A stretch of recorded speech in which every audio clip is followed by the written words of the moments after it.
untuk mendiskusikan step yang kelima, resolving conflict and consensus building. Jadi harapannya, saya juga belum pernah memandu seperti ini ya, harapannya kita bisa mencicipi gitu ya, susahnya atau enaknya API ya, saya nggak tahu.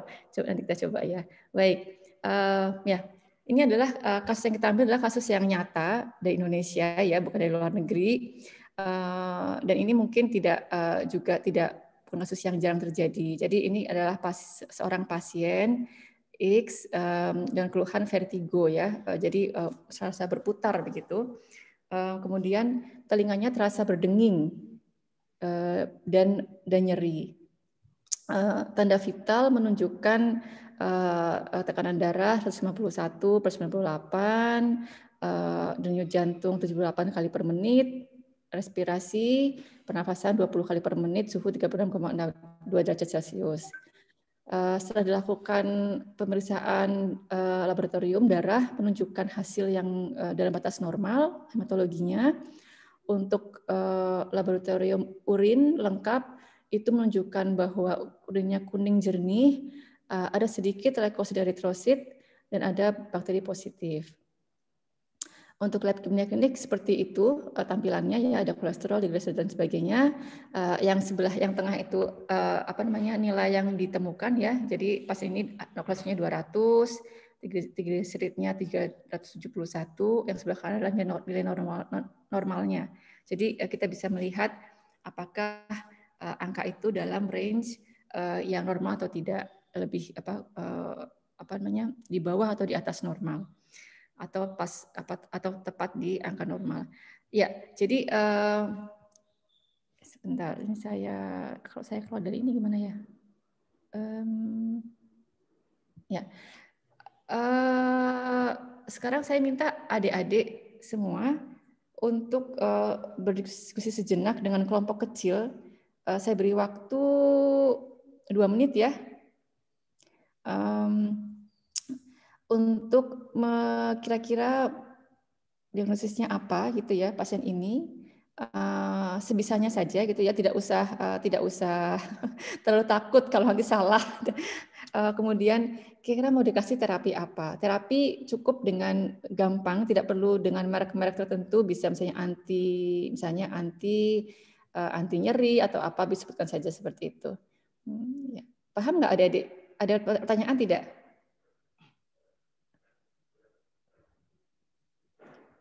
Halo? Ini saya, mahasiswanya ada kan? Terdengar, dokter. Ya, silakan silakan nanti 2 menit saya tanyakan lagi hasilnya. Maaf, apa yang saya lakukan? Aduh.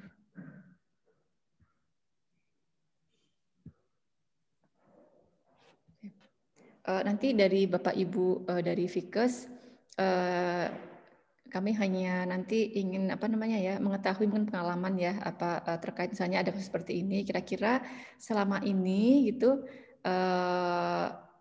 Jadi kan kalau di rumah sakit kan ada, kalau yang keperawatan mungkin lebih mudah ya karena lebih dekat dengan interaksi dengan dokter.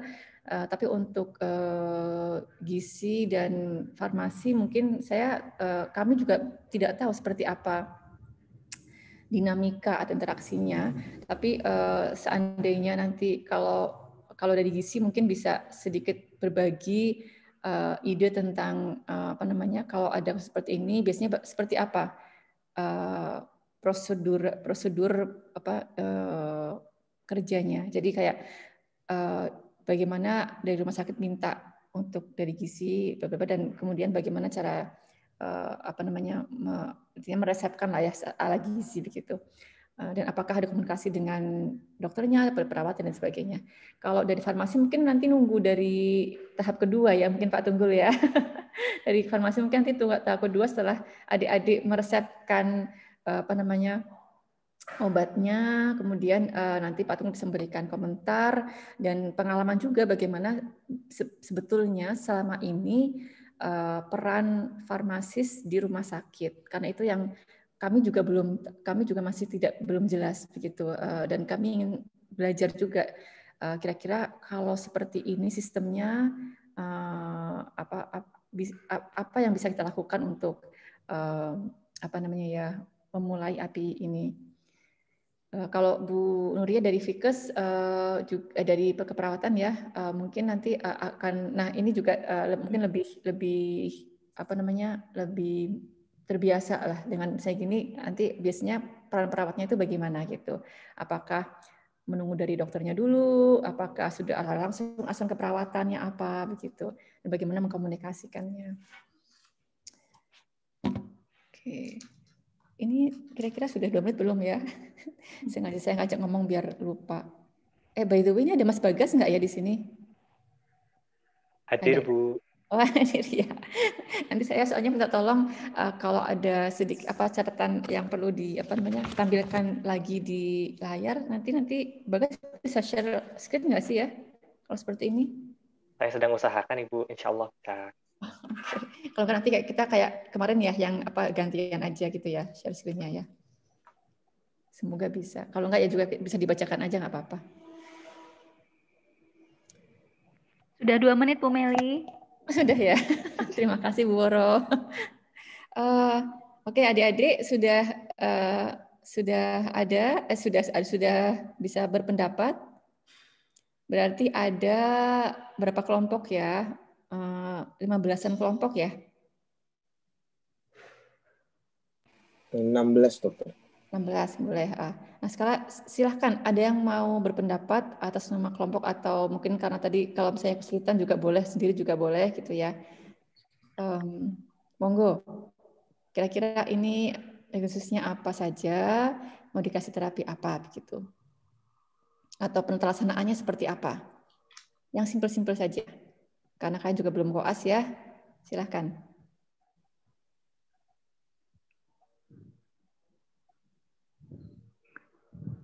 Mau ditunjuk aja Bu Meli? Sepertinya malu-malu semuanya.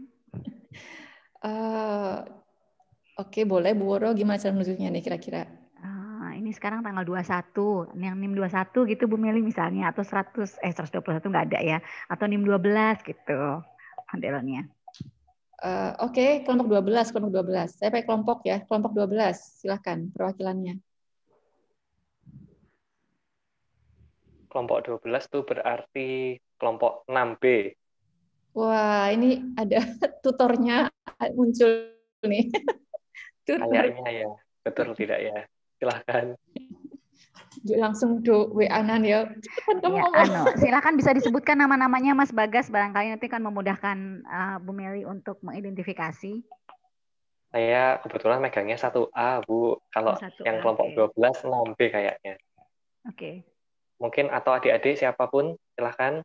Paling enggak, apapun yang dipikirkan tuh disampaikan. Jadi kita setidaknya mengerti gitu, adik-adik itu sudah sampai mana mikirnya. Ini goalnya bukan benar salah konten ya. Ini tentang komunikasi sebetulnya, tentang teamwork. Jadi silahkan kita mulai saja.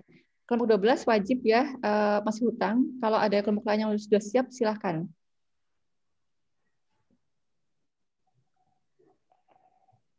Ayo. Biasanya aktif loh semester ini. Siapa ya kelompok 12 ya?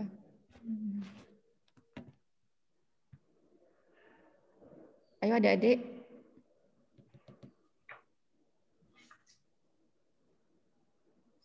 Monggo.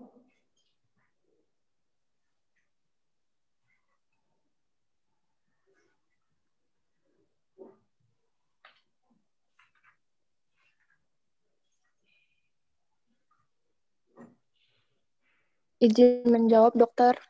Ya, silahkan. Perkenalkan, saya Dita Ayu dari kelompok 4B. Mungkin kalau dari saya diagnosanya masih, untuk info diagnosa terkait vertigonya masih perlu digali kembali, tapi kalau dari data ini bisa didapatkan pasiennya hipertensi grade 1 dan dislipidemia, dokter. Kemudian untuk terapinya mungkin bisa diberikan captopril 25 mg kali 1, sama diberikan statin, sama diberikan domperidon 1 kali 10 mg untuk vertigonya, dokter. Oke, baik. Gita Ayu ya, 4B. Terima kasih banyak. Jadi ada diagnosis hipertensi dan dislipidemi, dan juga ada terapinya tadi disebutkan captopril, statin, dan domperidon. Silahkan satu orang lagi dari perwakilan kelompok 12 kalau bisa. Kalau tidak bisa juga boleh kelompok lain. Monggo, silahkan. Permisi, saya izin menjawab. Ya, silahkan. Perkenalkan, saya Nisa dari kelompok 6B. Mungkin dari keluhan vertigonya kan didapatkan rasa nyeri, bisa diberikan paracetamol 3 kali 500 per hari. Oke, terima kasih. Ada tambahan dari saya untuk cukup, Bu. Alia, gimana, maaf? Mungkin dari saya cukup. Oh ya, nggak ada tambahan diagnosis ya, nggak ada ya? Oke, ya baik, ya baik, terima kasih. Jadi IP ini pertama ada kasus, kemudian di sini tidak ada wakil dari kedokteran, tapi di istilah perannya mahasiswa kedokteran di sini menjadi dokternya. Jadi dokter sudah mendiagnosis dan memberikan terapi. Kira-kira bagaimana dari asuhan keperawatan mungkin Bu Nuria biasanya seperti apa yang atau teknisnya, kemudian kira-kira apa gitu yang diberikan? Ya, baik. Terima kasih, Bu. Perkenalkan, saya Nuria. Boleh panggil saya Nuri, Bu. Tadi seperti yang disampaikan di awal, saya baru pindah ke Unsur per 1 Juli, Bu. Sebelumnya saya di Rumah Sakit Gunung Jati Cirebon. Jadi dari tahun 2006 saya di sana sampai 2020 ya berarti. Lama juga ya, alhamdulillah. Pengalamannya banyak nih. Sip. Jadi saya meninggalkan rumah sakit itu ketika tugas belajar saja ke UI waktu itu dari 2012 ke 2015. Baik, kebetulan saya di ruang penyakit dalam terakhir, Bu. Wah, sip. Baik, ini kalau misalnya didapatkan kasus seperti ini, memang sebetulnya ketika ada pasien seperti ini, kita ketika di ruang perawatan itu kan sebetulnya klien kita tidak hanya pasiennya ya, tapi ada keluarganya juga. Kemudian ketika pasien ini dengan masalah seperti ini, kadang yang mengeluh nggak hanya pasiennya memang, tapi keluarganya pun mengeluh gitu ya. Atau justru misalnya ada keluarga yang lebih aktif gitu mengeluhkan kondisi pasiennya ini. Baik, Bu, untuk kami dari keperawatan, memang fokus kami di kebutuhan dasar manusia yang tidak terpenuhi ketika terjadi masalah kesehatan. Di kami juga, kami punya diagnosis keperawatan ya, Bu, diagnosis keperawatan. Kalau yang internasional, kami adopt dari Nanda. Kemudian di Indonesia sendiri sebetulnya dari PPMI sudah menerbitkan standar diagnosis keperawatan Indonesia. Jadi itu yang bisa menjadi acuan perawat-perawat di Indonesia. Kemudian untuk di rumah sakit, biasanya untuk lokal itu mereka juga memiliki standar asuhan keperawatan sendiri yang dibuat lokal oleh rumah sakit itu. Jadi referensinya bisa dari SDKI atau tadi dari Nanda yang saya sampaikan di awal. Jadi kalau untuk di rumah sakit sebetulnya sudah lebih dibuat adaptif sesuai dengan kasus apa yang sering muncul misalnya di ruangan itu. Gitu. Jadi sudah ada standar asuhan keperawatan yang dimiliki oleh lokal setiap rumah sakit atau setiap ruangan itu. Jadi perawat-perawat yang bekerja di sana bisa merujuk pada standar asuhan keperawatan yang ada. Kemudian dalam kasus ini, kalau saya lihat yang paling dikeluhkan pasien, misalnya nyeri ya, Bu Dokter di sini. Kemudian ada ketidaknyamanan yang terkait vertigonya.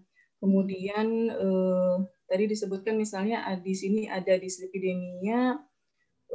Kemungkinan juga nanti akhirnya kita akan edukasi ya, mungkin terkait ini kita bisa kolaborasi juga dengan gizi ya, mungkin terkait pola makan atau hal lainnya.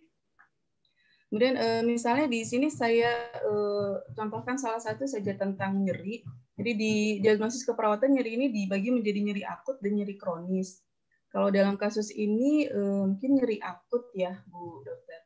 Jadi untuk intervensi yang kami susun itu sebetulnya ada 4 kelompok ya.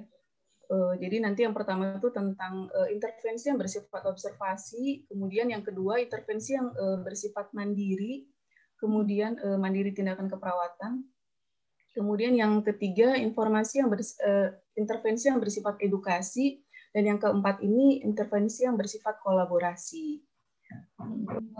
Pertama tadi observasi ya Bu ya, maaf ya, tadi observasi, mandiri, ya, edukasi, kolaborasi. Iya. Kalau kolaborasi tadi misalnya tentang pemberian analgetik seperti itu ya, mungkin itu yang lebih familiar dilihat oleh profesi lain maupun oleh masyarakat seperti itu. Dan kalau misalnya saat ini mungkin dilihat di di tatanan klinis, memang mungkin mostly ya Bu Dokter, mostly itu perawat banyak terlihat untuk tadi intervensi kolaboratif gitu. Intervensi mandirinya mana sih perawat ini gitu ya. Jadi misalnya tadi saya contohkan nyeri ini di kami ada tindakan-tindakan non farmakologis yang bisa diberikan. Tapi memang nyeri ini kan nanti untuk tindakan farmakologis tidak bisa diberikan misalnya untuk pasien dengan nyeri yang berat gitu ya, misalnya skala di atas 7 itu tidak bisa juga kami berikan untuk tindakan non farmakologis. Jadi nanti yang kami berikan itu misalnya nyeri berat itu diberikan dulu tindakan kolaboratifnya, kemudian ketika nyerinya misalnya sampai di nyeri yang sedang gitu, baru tindakan mandiri kami bisa masuk. Gitu. Tindakan mandirinya berupa apa? Banyak yang bisa dilakukan. Kalau yang mungkin paling sering disebutkan misalnya relaksasi, nafas dalam, kemudian teknik distraksi, bisa misalnya pasiennya kalau yang sedang musik boleh sambil mendengarkan musik, kalau yang lebih nyaman dengan murotal misalnya bisa pemberian murotal, atau misalnya ada pemberian aromaterapi seperti itu, atau misalnya bisa pemberian kompres hangat atau kompres dingin, itu juga bisa diberikan. Kemudian kalau untuk pasien ini misalnya vertigo, kita juga sebisa mungkin memberikan lingkungan yang nyaman untuk pasiennya. Apakah kita batasi pengunjung pasien, kemudian bagaimana penggunaan pencahayaan di ruangan itu juga bisa dilakukan oleh perawat di sana.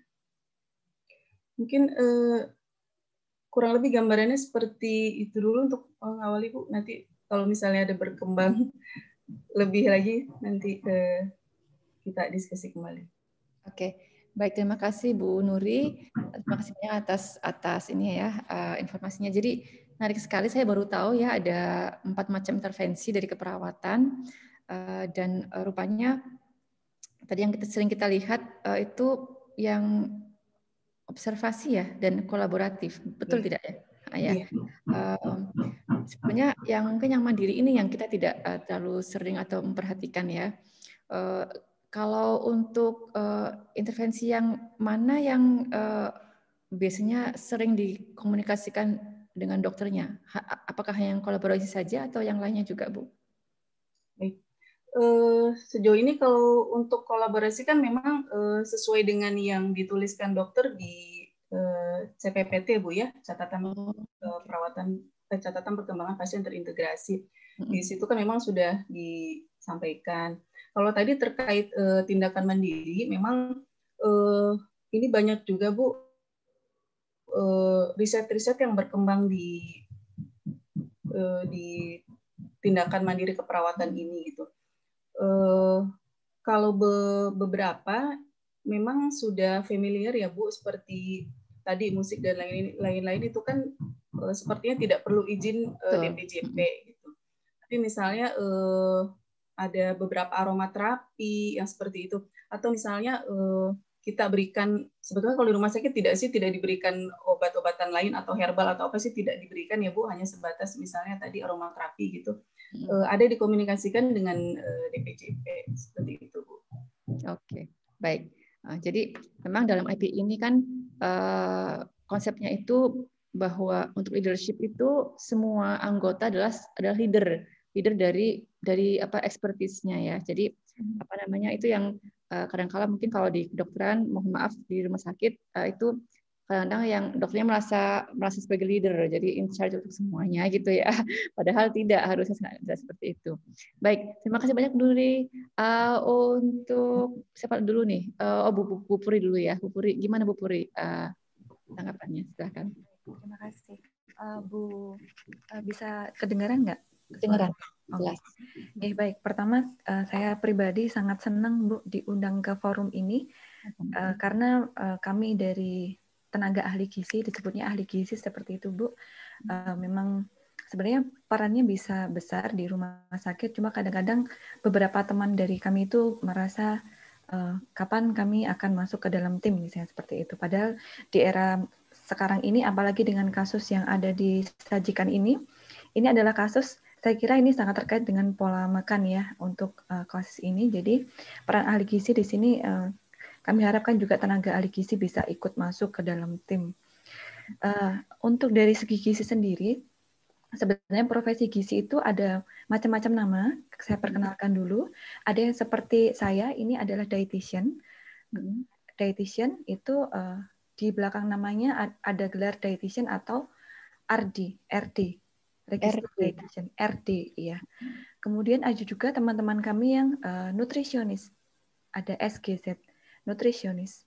Kemudian ada juga teman-teman kami yang dari D3, ahli media gizi.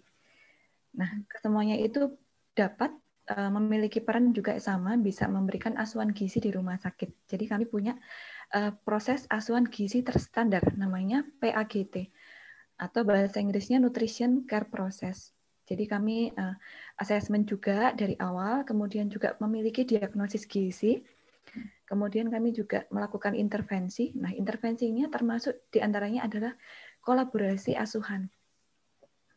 Kita punya kolaborasi asuhan. Jadi sebenarnya konsep IPI ini sangat membantu ahli gizi karena kami boleh berkoordinasi dengan tenaga kesehatan yang lain. Ya, contohnya kan di sini kami membutuhkan data-data yang tidak bisa kami miliki karena kami nggak punya kompetensi untuk mengambil darah. Kami nggak punya kompetensi untuk mengukur tensi, ya. Cuma ini saya asesmennya agak kurang Bu dari berat badan mungkin karena berat badan dan tinggi badan ini adalah salah satu data yang sangat penting untuk tenaga gizi. Jadi data berat badan tinggi badan ini saya kira orang ini juga ada kegemukannya juga. Itu sangat penting bagi kami. Jadi ada intervensi kolaborasi asuhan gizi. Itu juga dengan farmasis juga karena ada interaksi obat dan makanan Pak Tunggul. Jadi karena makanan itu bisa masuk ke dalam tubuh manusia ketika orang itu bisa menerimanya dengan tanpa halangan. Jadi nggak ada mual, nggak ada efek samping dari obat itu, dia baru bisa makan dengan relatif baik. Makanya di rumah sakit itu cenderung banyak malnutrisi, tapi terjadi di rumah sakit karena mungkin banyak efek sampingnya dari pengobatan begitu. Jadi koordinasi dengan farmasi juga sangat kami butuhkan gitu. Kadang-kadang pasien itu nggak mau makan karena mungkin efek sampingnya itu. Itu. Iya. Kemudian intervensi berikutnya kami memberikan makanan rumah sakit ya. Jadi order makanan itu yang mengorder adalah dari ahli gizi yang melakukan asuhan gizi di pasien tersebut ya. Jadi yang mengisi diet pasien tersebut adalah ahli gizinya. Tetapi di awal memang yang mengisi diet itu bisa oleh DPJP karena yang pertama kali menghandle pasien masuk itu kan dokternya Bu. Jadi langsung dikasih makan, nggak mungkin nunggu ahli gizinya masuk di pagi harinya baru dikasih makan, nggak mungkin. Jadi diet awal itu ditentukan oleh dokter awalnya. Kemudian ahli gizi masuk untuk melakukan asuhan gizi sehingga bisa terkoreksi. Oh, seharusnya pasien ini dietnya bukan seperti ini, tapi misalnya kalau seperti ini diet rendah garam ya karena ada hipertensinya. Kemudian diet juga rendah kolesterol karena dia di biokimianya ada dislipidemia. Seperti itu. Itu untuk intervensi pemberian makan di rumah sakit. Berikutnya ada lagi intervensi edukasi. Nah, ini dilakukan pada saat pasien itu masih di rumah sakit. Jadi, betul sekali Bu Nuria, nanti bisa berkolaborasi untuk bisa ahli gizi kapan bisa masuk untuk bisa edukasi ke pasien. Nah, itu kami sangat senang sekali. Jadi kami akan masuk ke situ untuk memberikan tujuan dietnya apa, untuk membantu pasien menurunkan tekanan, memaintain tekanan darah, untuk memaintain profil lipidnya. Kami akan sangat senang. Jadi di situ kami akan memberikan saran dan kami akan memberikan leaflet panduan pola konsumsi pasien selama di rumah. Begitu. Nah, kemudian kami juga ada intervensi konseling gizi. Mungkin teman-teman bisa mengetahui di rumah sakit itu ada poli gizi, yang itu isinya adalah konsultasi gizi.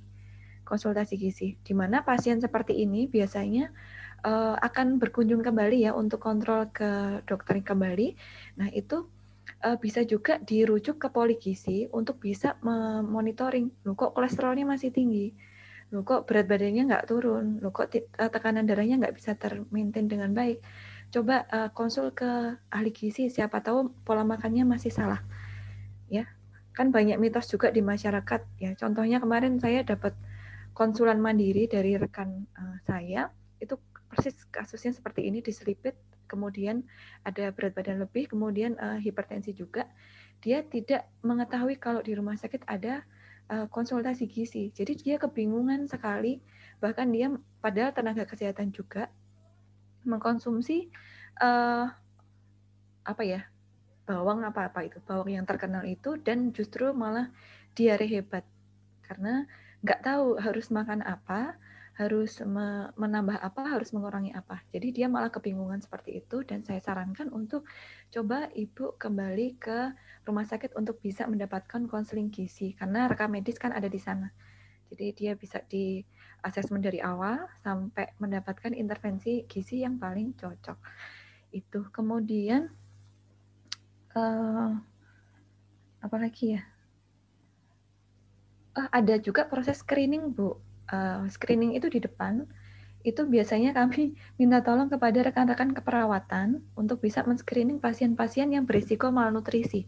Contoh, dia udah nggak mau makan 3 hari ke belakang sebelum masuk rumah sakit. Artinya langsung harus kita lakukan asuhan gizi. Jadi itu kolaborasi dengan perawatan. Itu di bagian depan di proses screening malnutrisi namanya.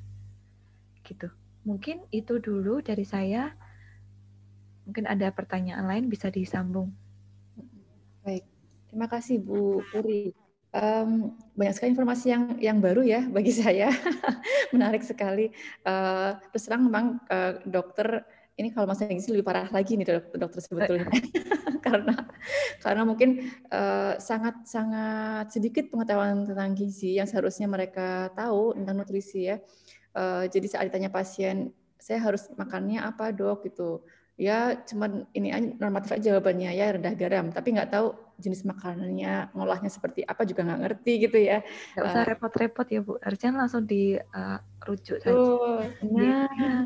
Nah, jadi terkait itu Bu Puri, saya ingin tanya ke bagaimana sebetulnya realita di lapangan gitu ya selama ini, seberapa banyak sih ahli gizi itu dilibatkan langsung atau diajak berkomunikasi oleh baik oleh dokter maupun oleh perawat begitu. Untuk mungkin Bu Nuria juga banyak pengalaman juga. Jadi untuk beberapa rumah sakit sudah sangat baik Bu. Jadi ahli gizi sudah diajak dalam visit pagi mungkin ya. Jadi ikut dalam monef juga ke pasien juga, itu sudah sangat bagus. Cuma masalahnya adalah jumlah ahli gizi di rumah sakit itu jumlahnya sedikit Bu dibandingkan dengan tenaga kesehatan yang lain, sehingga biasanya beberapa bangsal hanya dihandle oleh satu ahli gizi, jadi tidak bisa ikut visit ke banyak pasien. Dan juga ahli gizi itu menghandle juga instalasi gizi yang menyediakan makanan di rumah sakit. Jadi tugasnya itu ada double-double. Ya, jadi harus dibagi ahli gizi yang ke klinik atau ke bangsal, dan juga ahli gizi yang menghandle di dapurnya begitu. Jadi karena jumlahnya juga kurang, kemudian juga mungkin karena ya tadi disebutkan Bu Amalia ya, belum banyak dokter yang mengajak kolaborasi. Mungkin juga ahli gizinya juga nggak perform juga, jadi kurang ini. Jadi mungkin harapan kedepannya juga bisa sama-sama perform bareng-bareng begitu. Kenyataannya memang Ya masih belum banyak sih Bu, kecuali rumah sakit yang besar bahwa yang sudah sadar betul bahwa peran gizi itu menunjang kesembuhan pasien itu sangat tinggi gitu. Ya baik, terima kasih banyak. Ini Kak, sebetulnya konsepnya katanya talk show ya, jadi masih mendengarkan saja, tapi saya tidak apa namanya kasihan kalau mereka hanya mendengarkan. Jadi adik-adik mungkin ada pertanyaan untuk Bu Puri maupun Bu Nuri ya. Bu Nuri silahkan kalau ada mau bertanya langsung.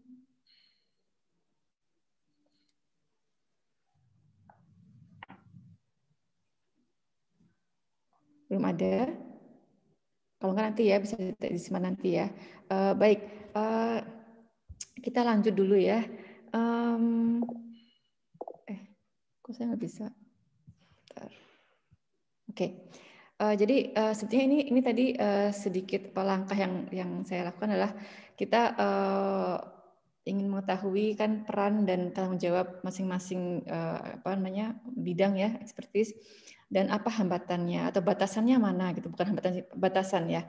Jadi ini yang mungkin agak sulit untuk mungkin masih belum jelas atau beda-beda antar institusi ya, batasannya sampai mana. Sebetulnya secara teori mungkin ada ya Bu ya, untuk batasan-batasan mana yang sampai mana kita bisa memberikan atau meresepkan gitu ya asuhan sesuai dengan bidang kita. Tapi tadi sekilas sudah dijelaskan oleh Bu Nuri maupun Bu Puri tentang peran mereka masing-masing. Kemudian juga tadi saya coba untuk mengidentifikasi beberapa masalah institusional ya, organisasional maaf. Misalnya tadi selama ini belum banyak dokter atau belum banyak dilibatkan karena mungkin jumlahnya juga sedikit, tidak banyak. Jadi dokter juga mungkin belum begitu sadar tentang peran expertise lain. Kemudian di keperawatan juga sama ya Bu ya. Selama ini mungkin malah lebih kompleks mungkin ya karena lebih sering interaksinya kan dengan dokter. Jadi mungkin lebih apa ya? Bukan lebih kompleks tapi lebih banyak ya. Ya bisa diceritakan oleh Bu Nuri sebetulnya nanti. Tapi kita akan melangkah dulu atau ada tambahan mungkin Bu Nuri untuk ini? Baik, mungkin gambaran saja ya Bu yang selama ini terjadi gitu di rumah sakit tempat saya bekerja. Tadi kalau dari Bu Puri menceritakan tentang gizi gitu ya, kebetulan di ruangan saya ahli gizinya itu rajin Bu Puri. Dan memang tuntutan dari akreditasi di rumah sakit, kalau di SNARS edisi 1.1 itu, jadi di setiap lembar CPPT saja, catatan perkembangan pasien terintegrasi, itu harus ada tulisan dokternya, harus ada tulisan perawatnya, dan harus ada tulisan, kalau di kami bahasanya, profesional pemberi asuhan yang lain selain dokter dan perawat. Jadi di CPPT itu kalau untuk dokter tintanya hitam, perawat tintanya biru, kemudian kalau ahli gizi atau mungkin nanti datang fisioterapi itu tintanya hijau. Jadi PPA yang lain, profesional pemberi asuhan yang lain itu tintanya warna hijau. Jadi kalau misalnya surveyor datang itu harus ada 3 tinta itu di CPPT. Artinya semua tadi harus berkolaborasi dan memberikan asuhannya. Seperti itu ya Bu. Kemudian untuk tadi di lembar edukasi juga sama seperti itu. Jadi dokter yang memberikan edukasi tentang penyakitnya, kemudian rencana tata laksananya, perawatnya juga memberikan edukasi, dan profesional yang lain juga memberikan edukasi. Itu juga dicek. Untuk lebih mudahnya memang berdasarkan tinta tadi. Jadi tadi ahli gizinya memberikan edukasi tidak, kami perawat memberikan edukasi tidak. Gitu. Jadi itu juga dicek. Sebetulnya saat ini sudah lebih difasilitasi Bu dengan proses akreditasi itu. Jadi memang kita dituntut untuk berkolaborasi tadi. Memang awalnya apa ya seperti dipaksa gitu ya Bu ya, karena harus ada ini gitu. Jadi memang semuanya beradaptasi di sana. Kemudian salah satu yang saya rasakan juga kalau di rumah sakit kami, untuk pemberian diet pada pasien itu, misalnya kepala ruangan itu mempunyai jadwal untuk melakukan tes rasa di bagian gizi gitu. Jadi misalnya hari ini makanan misalnya dibagikan jam berapa? Jam 11 mungkin ya. Jadi ketika makanan matang itu kami diundang, misalnya kepala ruangan diundang, terjadwal, diundang, kemudian merasakan. Jadi ini diet yang biasa, ini diet rendah garam, ini diet apa lagi tuh ya Bu Pur yang lebih paham. Itu kita rasakan gitu. Ini udah sesuai belum? Jadi misalnya ada kematangannya, kemudian teksturnya, rasanya, itu dinilai juga oleh kami gitu. Jadi sudah sampai sana kalau di kami kolaborasinya Bu. Kemudian tadi juga yang disampaikan bahwa banyak terjadi kurang gizi gitu selama pasien dirawat. Itu memang saya juga mendapati pasien-pasien dengan length of stay yang cukup tinggi itu terjadi hal itu. Gitu. Jadi pasien yang awalnya misalnya nilai laboratoriumnya justru baik, ketika lama dirawat, misalnya albuminnya jadi ngedrop sekali, seperti itu. Mungkin salah satunya karena tadi asuhan gizinya. Kemudian kebetulan di rumah sakit tempat saya bekerja juga sudah ada dokter ahli, SP gizi klinik ya Bu ya, kalau nggak salah ya. Gizi klinik betul. juga Betul, ada sekarang SPGK ya, gizi klinik ya. ada. Juga kebetulan kami punya juga gizi klinik. Kalau di kami juga satu ahli gizi itu masih memegang 1-2 ruangan seperti itu.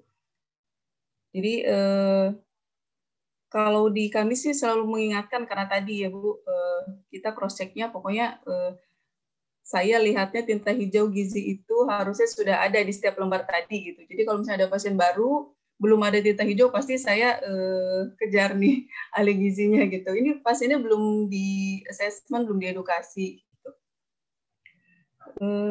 Kemudian apa lagi ya? Nah itu kemudian kalau di kami perawat, memang kami karena mungkin kami yang stay dengan pasien 24 jam ya, Bu.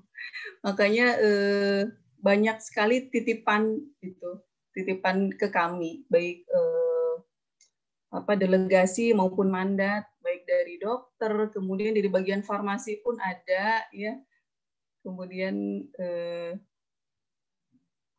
ya karena memang mungkin dianggap tuan rumah, jadi banyak ya Bu yang menitipkan tadi titipan-titipan tadi, sehingga mungkin itu juga salah satu yang menyebabkan kenapa selama ini perawat gak bisa show off tentang tindakan mandirinya. Gitu. Mungkin seperti itu Bu, nanti kalau ada tambahan lagi. Baik, terima kasih Bu Nuri. Satu lagi pertanyaan untuk Bu Puri, saya tadi sebelum kita lanjut ya. Tadi tentang screening gizi, Bu. Saya tertarik. Tadi kan Bu Puri bilang mungkin nanti titip ke perawatan, ke bagian keperawatan untuk men-screening pasien saat datang. Ya. Nah, saya penasaran aja, tugas screening itu sebetulnya atau yang sudah ada itu standar prosedurnya itu ke keperawatan atau ke kesehatan, kedokteran ya? Atau bagaimana caranya membagi itu? Terima kasih. Mungkin nanti Bu Nuria bisa menambahkan ya Bu. Silakan Bu. Ya, kalau form screening itu sebenarnya isinya ada kurang lebih 3 pertanyaan Bu. Seperti apakah pasien itu mengalami penurunan nafsu makan. Kemudian apakah misalnya pasien itu mengalami penurunan berat badan secara tidak disengaja pada waktu tempo beberapa bulan ke belakang. Kemudian ada satu pertanyaan lagi. Jadi sebenarnya pertanyaannya itu hanya 3, cuma karena itu tadi ya nitip ke keperawatan. Jadi mungkin ada beberapa kendala juga, termasuk ada beberapa mahasiswa skripsi kami yang sedang meneliti kendala yang ditemui saat screening oleh perawat, karena beberapa data itu bolong-bolong, karena keperawatan kan memang tugasnya sangat banyak, jadi ya mungkin itu mengganggu apa gimana ya Bu ya. Tapi itu yang memang dibebankan kepada keperawatan ya Bu Nuria ya sejauh ini ya Bu. Tapi role-nya tuh gimana? Saya kalau di akreditasi juga kemarin saya ikut bantu di RSGM juga role-nya juga ke keperawatan juga di form itu tuh. Nggih, gimana ya Bu ya? Bu Nuria mungkin. Ya, 3 pertanyaan singkat ya sebetulnya ya. Iya. Ya, okay. Baik. Boleh. Ya silakan Bu Nuria ya. Baik, Bu. Memang kalau kami juga di awal proses asuhan keperawatan itu kan diawali juga dengan proses assessment ya Bu.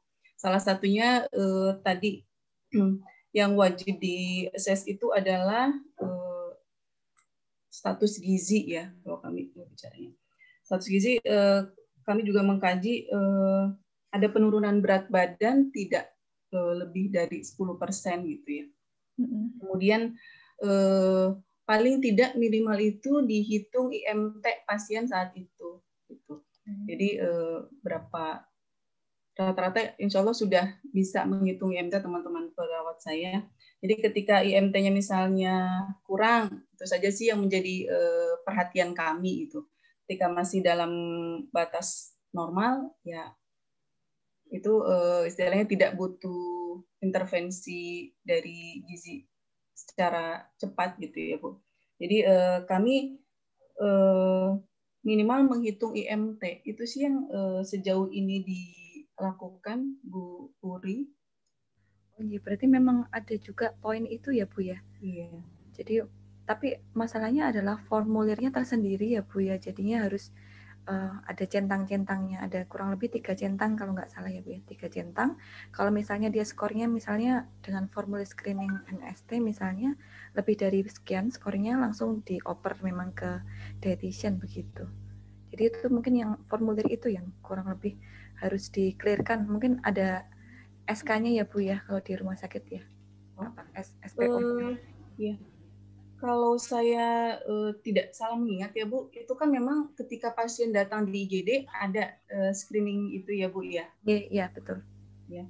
Kemudian kalau di kami di rawat inap pun kami ada form pengkajian tersendiri gitu. Dan itu pun selalu kita cek itu ya salah satu item yang wajib diisi gitu. Karena ini kan juga berpengaruh terhadap intervensi juga yang kami berikan. Iya betul. Itu juga sangat menarik ya Bu Nuria sebagai praktisi, sangat lengkap jawabannya sampai ke prakteknya. Memang kalau akreditasi memang screening itu ada poinnya ya Bu Nuria ya. Jadi kan itu saya lupa ya nama standarnya. Iya itu harus memang kan karena akreditasi itu kan mengusungnya pasien center care ya Bu. Jadi memang mungkin kalau tadi yang disampaikan Ibu di masa lalu itu memang leadernya dokter gitu ya. Kalau saat ini kan memang di pasien center care ini pasien yang istilahnya menentukan dia mau memilih apa nih untuk kesembuhan dia gitu kan. Dia diajak untuk mengambil keputusan bagaimana seperti itu. Jadi karena mengusungnya pasien center care ini, makanya sangat dinilai tindakan kolaboratif tadi. Kalau misalnya tadi misalnya saya contohkan di CPPT, tidak ada tinta warna hijau, artinya hanya perawat dan dokter saja gitu yang mengisi catatan itu, poinnya itu sangat kurang. Gitu. Kemudian tadi misalnya di awal juga di screening gizi di IGD gitu ya, itu pun juga menjadi poin penting seperti itu. Jadi memang saat ini sebetulnya kita dipaksa gitu ya untuk berkolaborasi gitu. Jadi justru di situ mungkin kesempatan kita ya untuk menunjukkan peran-peran antar profesional itu. Baik, terima kasih Bu Nuri. Ya, jadi ini nanti Bu Puri ini ya menarik itu mengetahui kenapa kok kelewatan itu ya. Kalau nanti masalah skripsi itu bisa ada hasilnya. Saya tertarik juga untuk mengetahui kenapa kok sampai kelewatan, dan itu karena itu banyak sekali di kedokteran juga ada ya beberapa yang hal kecil yang kok selalu kelewatan begitu. Oke, baik, kita lanjut dulu Pak Tunggul. Tadi kan Mas sudah menyebutkan beberapa terapi ya. Tapi ini saya tampilkan, saya tidak akan membahas terapinya mahasiswa, kita akan membahas terapi nyata yang dapat didapat oleh pasien tersebut ya di rumah sakit. Nah, oke. Ini adalah hasil diagnosis dari dokter, tim dokter, dan ini terapinya yang didapat oleh pasien tersebut. Sekarang saya juga berikan sambil Pak Tunggul mentelengin ya, kita juga tanya ke mahasiswa nih, mahasiswa silahkan berdiskusi lagi per kelompok ya, memberikan tanggapan terhadap apa namanya peresepan ini. Silahkan, saya beri waktu 2 menit ya, sama dengan tadi ya, mahasiswa ya, untuk berdiskusi. Kalian kan sudah belajar tentang farmakologi ya. Kira-kira apa yang oh kalian tadi sudah ada yang sudah kalian berikan, sudah cocok, ada yang sudah pas, ada yang belum kalian kenal atau bagaimana? Silahkan. Jadi ya sambil kita menunggu mahasiswa ya. Jadi ini memang kasus yang ada di rumah sakit, memang kami ambil karena sangat menarik ya bagi kami kasusnya. Dan kalau di rumah sakit kan seringkali kadang-kadang pasien harus dikonsulkan ke spesialis lain begitu ya. Saat itu terjadi itu menjadi tambah menarik gitu ya, karena kadang-kadang dokter juga tidak mau bekerja sama gitu, tidak bisa bekerja sama. Jadi mereka hanya menerapi sendiri gitu, hanya jadinya kadang-kadang ya seperti ini gitu. Tapi kadang-kadang juga ada dokter satu aja juga bisa seperti ini gitu. Jadi ya ini menjadi menarik untuk membahas tentang IPI ini karena di FK di kedokteran untuk kedokteran sendiri saya pribadi itu merasa lawan dokternya aja belum bisa juga untuk kerjasama antar dokter gitu ya. Jadi iya memang kadang gitu ya Bu, mungkin ini saya berbagi pengalaman mungkin yang agak kurang bagus ya. Jadi kadang seperti itu, misalnya penggunaan dexamethasone pada pasien DM gitu ya, pasiennya dikonsulkan oleh penyakit dalam ke bagian yang lain, kemudian bagian yang lain memberikan dexamethasone, akhirnya pasien ini kenapa kok gulanya nggak turun-turun gitu ya, akhirnya dokter penyakit dalamnya yang mungkin jengkel gitu ya, akhirnya menyampaikannya juga ke perawat gitu, tidak ke sejawatnya tadi gitu ya. Itu juga masih terjadi sebetulnya, mungkin apa yang memang di rumah sakit saya saja atau memang di rumah sakit lain juga terjadi, saya juga nggak tahu gitu ya Bu ya. Mungkin ada contoh-contoh kecil seperti itu juga gitu, yang real terjadi. Iya, jadi di sini mungkin tadi saya lupa, ini ada PCT, itu paracetamol ya adik-adik ya, paracetamol, MP itu methylprednisolone yang diberikan oleh dokternya. Jadi ada beberapa mungkin yang ini nanti seperti kita tanya mahasiswa dulu deh. Mahasiswa, gimana mahasiswa? Ada yang mau memberikan tanggapan? Respon spontan? Silahkan, tidak ada benar salah ya, tidak apa-apa. Kalian belum koas juga, nggak apa-apa. Silahkan, ada yang mau berpendapat?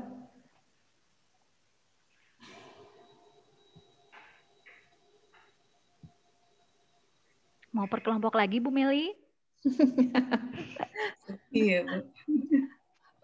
Gimana Bu Woro, suka angka apa Bu Woro? Selain 12 apalagi nih? Selain 12 itu kalau 2 tambah 1 kan 3 ya Bu Meli.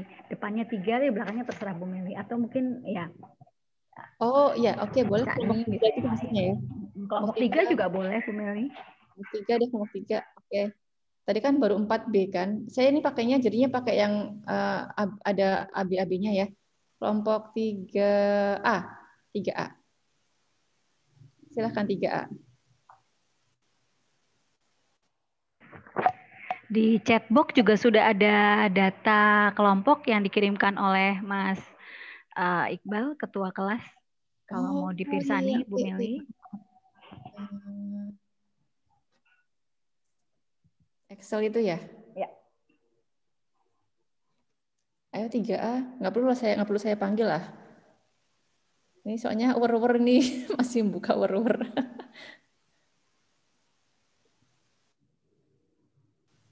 Kami hanya menanyakan apa namanya, mungkin ya respon ini aja, Dek. Tidak perlu, bukan kita menguji adik-adik tentang farmakologi ya, tapi dengan seperti ini sebagai calon dokter Anda seperti apa gitu ya tanggapannya ya.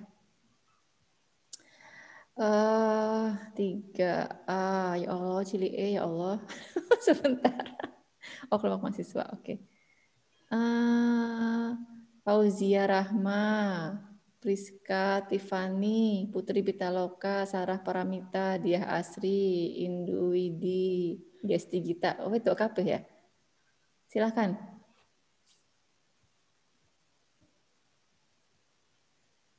Ayo, Dek. Jangan takut-takut.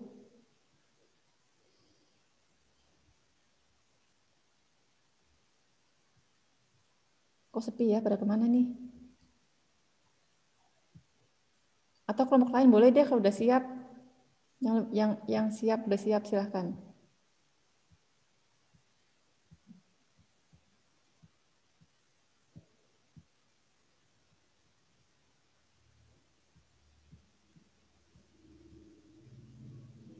Ayo silahkan adik-adik.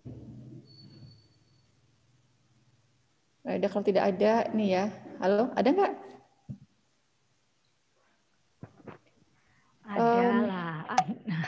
Ada lah ya. Satu aja, ayo. Kelompok 3A, silahkan. Pinter-pinter nih. Dokter. Silahkan. Perkenalkan, saya Putri Pitaloka, NIM 1071018, kelompok 3A. Sebetulnya saya di sini bukan untuk berpendapat juga sih, Dok, karena saya sendiri cukup kagok ngelihat obatnya karena banyak sekali dan cukup banyak obat-obatan yang saya pribadi belum cukup familiar dan baru membaca. Cuma mungkin yang paling saya soroti, selain karena saya kurang paham cukup banyak obat yang saya kurang paham cara kerjanya, jadi mungkin lebih ke kayak banyaknya obat yang diberikan sih, Dok, sepertinya yang paling membuat saya yang paling saya notice pertama kali itu, Dok. Iya, oke. Ya, terima kasih. Mbak Putri ya? Iya, Dok. Ini ada 1, 2, 3, 4, 5, 6, 7, 8, 9 obat minum ya. Jadi pasiennya 3 kali sehari itu ngerewok kacang gitu ya. Di sini ada dokter praktisi, Mas Bagas. Masih ada nggak, Mas Bagas? Hadir, Bu. Ada tanggapan nggak, Mas Bagas? Halo. Ya, ada apakah halo, ada halo. Iya, Bu. Kalau dilihat di sini memang komentarnya sama ya.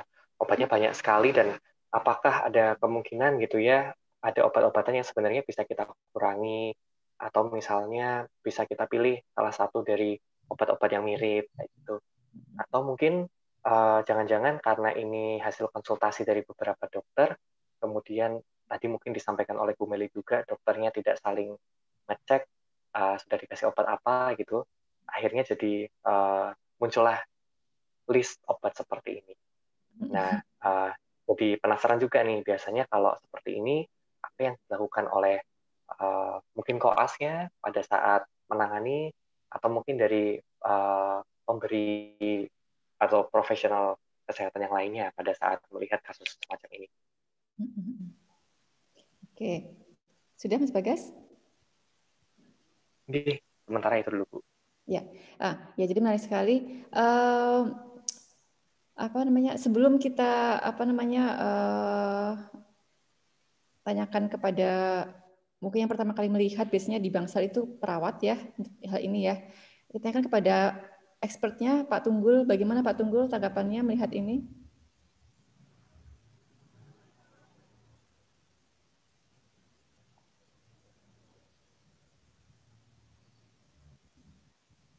Pak Tunggul masih mute apa ya? Kok nggak kedengar suaranya ya?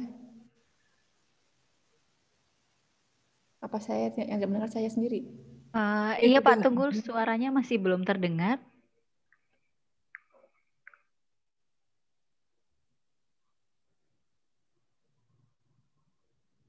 Mungkin dari mikrofonnya atau headphone-nya yang terganggu.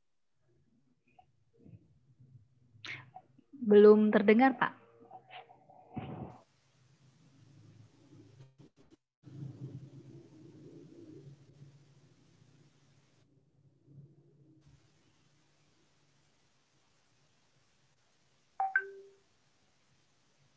Belum terdengar Pak.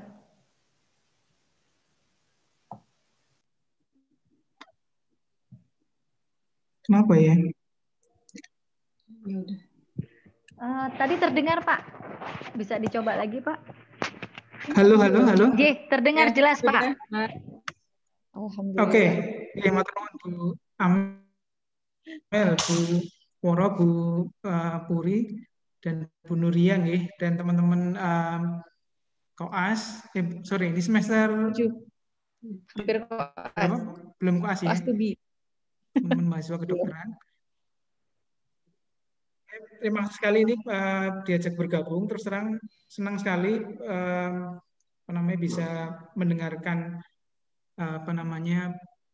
banyak hal tadi ya dari Bu Amel dan teman-teman sekalian.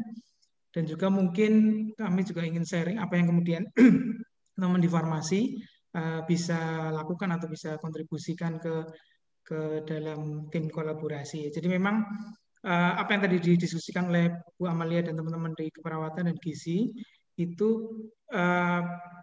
makanan harian kami juga di farmasi ya. Jadi saya pertama perlu mencoba menyampaikan bahwa banyak sekali yang memang belum tahu farmasi gitu ya. Orang begitu dengar farmasi yang sangat terkenal adalah yang buat obat dan yang menyediakan obat atau yang beli obat ya. Jadi itu memang salah satu pekerjaan farmasian, tapi sebenarnya pekerjaan farmasian yang lain, terutama kalau kita bicara ada namanya kayak kelompok itu namanya farmasi klinik. Jadi farmasi klinik atau kalau dalam konteks ada asuhan keperawatan, ada asuhan gizi, kami juga punya asuhan farmasian ya atau pharmaceutical care. Jadi kami juga punya pharmaceutical care di mana memang dalam konteks pharmaceutical care itu memang kita orientasinya ke pasien. Jadi pasien oriented dan sejarahnya memang kami di farmasi sendiri memang terkenal sekali dulu kita yang buat obat ya. Jadi kita nggak tahu bagaimana menggunakannya. Menggunakan itu artinya dalam konteks farmasi klinik ya. Tapi kita membuatnya itu sangat terkenal sekali sampai tahun 2000-an lah. Setelah itu kami mulai extended lah ya, extended our role. Jadi peran kita kembangkan karena memang terkait obat itu kita tahu bahwa obat adalah dalam konteks biaya juga 70% dari biaya pengobatan itu dari obat. Sehingga ketika apalagi dengan BPJS sekarang kalau pengobatan itu tidak efektif, tidak efisien, maka kemudian banyak sekali dampaknya, mulai dampak patient outcome sampai dampak biaya. Tadi juga Bu Amalia di awal menyinggung tentang length of stay dan seterusnya. Jadi dalam ini sambil memperkenalkan juga supaya kita sama tahu. Saya terus terang mungkin kalau kita kasih survei singkat sekarang, apa yang Anda ketahui tentang farmasi mungkin sebagian besar, apalagi teman-teman yang kalau yang nanti sudah koas, itu kan ketemunya dengan Medrep ya. Jadi mereka apa yang langsung teringat adalah farmasi adalah Medrep gitu, padahal bukan. Jadi Medrep itu perwakilan perusahaan farmasi. Farmasi sendiri itu ya profesinya namanya apoteker. Ya, kemudian di bawahnya itu ada namanya tenaga teknis kefarmasian yang lulusan D3. Jadi memang kalau dulu asisten apoteker namanya sekarang tenaga teknis kefarmasian. Jadi kalau teman-teman nanti di instalasi farmasi, misalnya di rumah sakit, itu akan ketemu apoteker atau tenaga teknis kefarmasian.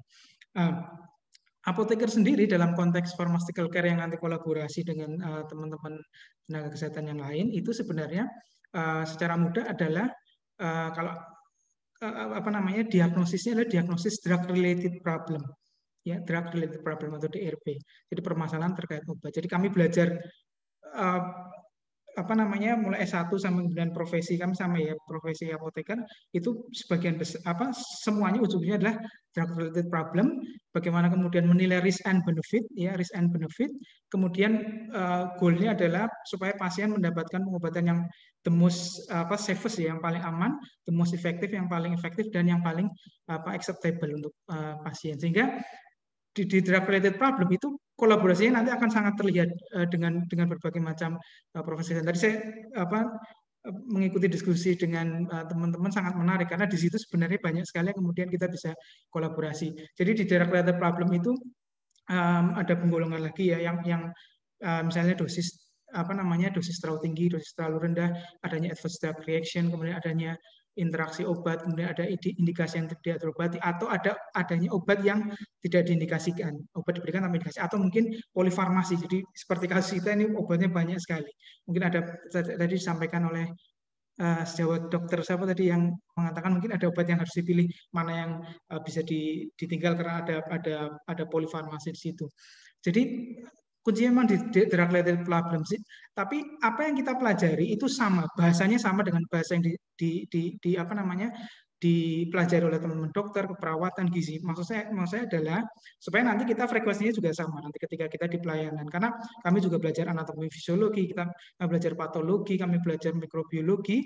Bahkan kalau farmakoterapi, kalau di tempat lain kan hanya farmakologi. Kalau di farmasi itu ada farmakologi, ada farmakokinetik, ada farmakoterapi, ada layanan farmasi. Jadi insya Allah sih kami cukup siap untuk kemudian sama-sama kita sharing, ya, nanti di pelayanan untuk berkolaborasi. Misalnya secara mudah, ya, contohnya interaksi obat. Tadi mungkin dengan teman-teman keperawatan, tadi betul teman-teman keperawatan sering dapat titipan karena memang jumlah apoteker yang belum terlalu banyak. Misalnya rekonstitusi obat, jadi pencampuran obat, ya. Ada obat-obat yang berinteraksi ketika dicampurkan nanti membentuk endapan. Ya, jadi zat aktifnya hilang sehingga pasien tidak mendapatkan efek terapinya. Misalnya seperti itu. Atau misalnya penyuntikan yang harus dilakukan pelan-pelan. Misalnya tidak bisa misalnya injeksi dilakukan cepat gitu. Ada yang injeksi misalnya harusnya 15 menit atau 30 menit. Ketika cepat misalnya langsung terjadi alergi dan reaksi-reaksi yang tidak diinginkan. Misalnya seperti itu. Jadi dengan teman gizi misalnya tadi disampaikan interaksi obat dan makanan.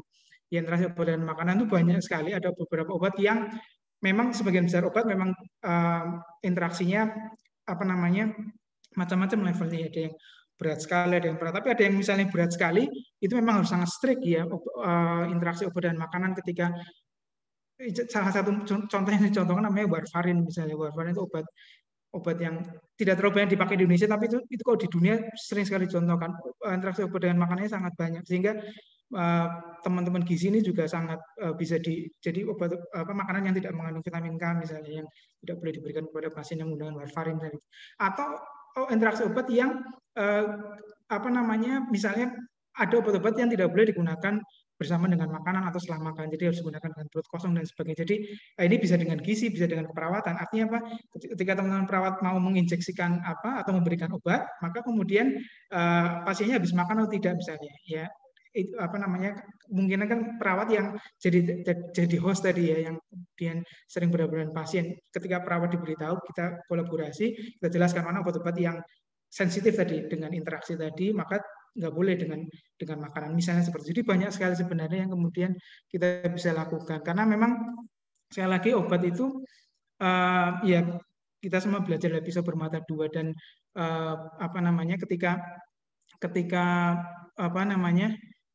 obat ini digunakan dengan baik, sebenarnya dengan konteks BPJS ini, Bu, itu ketika misalnya gini saja contohnya, ya, katakanlah ceftriaxone nih, misalnya ada ceftriaxone di sini. Ceftriaxone-nya injeksi. Ceftriaxone injeksi. Ketika misalnya pasien harus mendapatkan ceftriaxone, katakanlah kalau infeksi saluran kemih sebenarnya tidak terlalu lama, tapi misalnya kasus lain yang harusnya panjang gitu, ya, Bu. Kalau infeksi saluran kemih mungkin tergantung seberapa parah. Kalau tidak parah sebenarnya cukup 3 hari, ya. Kalau yang parah mungkin bisa lebih lama. Tapi misalnya gini, Bu, misalnya ceftriaxone diberikan 5 hari gitu. Ceftriaxone diberikan 5 hari. Maka ini contoh ilustrasi mudah sekali. Injeksi ceftriaxone, maka pertama kita harus obatnya ceftriaxone injeksi mahal sekali. Ya, lebih mahal ketimbang oral. Pertama itu. Kedua, ada alkes yang dikeluarkan dengan ceftriaxone itu. Ya. Kemudian ketika dia diinjeksikan, maka length of stay-nya tentu saja lebih panjang karena dia harus diinjeksikan. Beda ketika pasien bisa menggunakan obat oral sehingga pasien bisa dipulangkan, dilanjutkan pengobatannya di rumah. Nah, teman-teman apoteker ini bisa kemudian memberikan saran misalnya dengan tentu saja dengan apa sejawat dokter ini mempertimbangkan kondisi pasien. Ada obat-obat tertentu yang bisa di-switch misalnya yang dari injeksi ke oral misalnya dengan kondisi pasien tertentu dan dengan sifat fisika kimia obat tertentu. Tentu saja tidak semua obat bisa di-switch ya tergantung kondisi pasien dan kondisi obat. Misalnya ini contohnya ceftriaxone. Maka kita cari yang cephalosporin generasi 3 yang punya sifat yang efektivitas dan keamanan yang mirip dengan ceftriaxone. Maka mungkin cukup hari pertama, hari kedua, habis itu pasien kondisi dia bisa minum obat lewat per oral, maka ceftriaxone bisa di stop sampai hari kedua, hari seterusnya bisa misalnya bisa ceftriaxone memang tidak ada oralnya, tapi bisa di step down menggunakan oral yang punya efikasi dan safety seperti ceftriaxone. Itu penghematan biayanya luar biasa besar, Bu. Karena kan dengan model di rumah sakit kan modelnya ini ya Bu, inasi bijis ya. Jadi klaimnya berdasarkan diagnosis bukan berdasarkan pay for service. Kalau dulu kan pay for service. Jadi setiap obat diberikan maka asuransi akan menanggung. Kalau sekarang tidak. Jadi ada grup diagnosis maka rumah sakit dapat klaim sekian kan. Sehingga bayangkan ketika ceftriaxone saja ini contoh. Itu bisa dihemat bisa banyak. Apoteker bisa misalnya bersama-sama dengan dokter, dengan perawat, dengan tenaga kesehatan yang lain, kemudian membuat misalnya protokol misalnya kriteria pasien yang kemudian bisa di-switch. Misalnya itu kita lihat dari ceftriaxone dan obat-obatan lain itu kami farmakoterapi sendiri tadi ya Bu, ada 3, 1, 2, 3. Pekerjaan kami adalah tadi drug-related problem, pakai SAP misalnya, jadi subjektifnya pasien apa, objektif pasien, assessment, dan plan. Jadi sekali lagi bahasanya sama, cuma kita fokusnya ke drug-related problem. Jadi diagnosis penyakit dokter, kami bisa jadi kesannya seperti penyakit, tapi sebenarnya itu penyakit yang disebabkan oleh obat itu bisa jadi. Misalnya pasien tiba-tiba kreatinnya naik, karena apa? Karena pasien menggunakan obat-obat yang diekskresikan lewat ginjal sehingga sel kreatinnya naik, atau hepatotoksik, obat-obat yang hepatotoksik sehingga profil heparnya juga meningkat, profil laboratorium panel heparnya juga meningkat. Jadi kami mendiagnosisnya drug-related problem, walaupun kesannya seperti mendiagnosis penyakit, tapi sebenarnya kita drug-related problem. Nah, itu mungkin tadi Bu Amelia mengatakan lah boundaries-nya di mana itu batas. Ya mungkin bahasa kita sama, tapi kita drug-related problem. Kalau dokter kan emang karena diagnosisnya ya, kemudian perawat langsung ke perawatan gizi dan gizi. Tapi insya Allah semuanya kita bisa kolaborasi. Jadi seperti itu. Mungkin itu pengantarnya dulu Bu Amalia, supaya secara umum seperti itu dari teman-teman farmasi. Dan di Margono sendiri, apoteker itu ada sekitar di atas 20 Bu Amalia.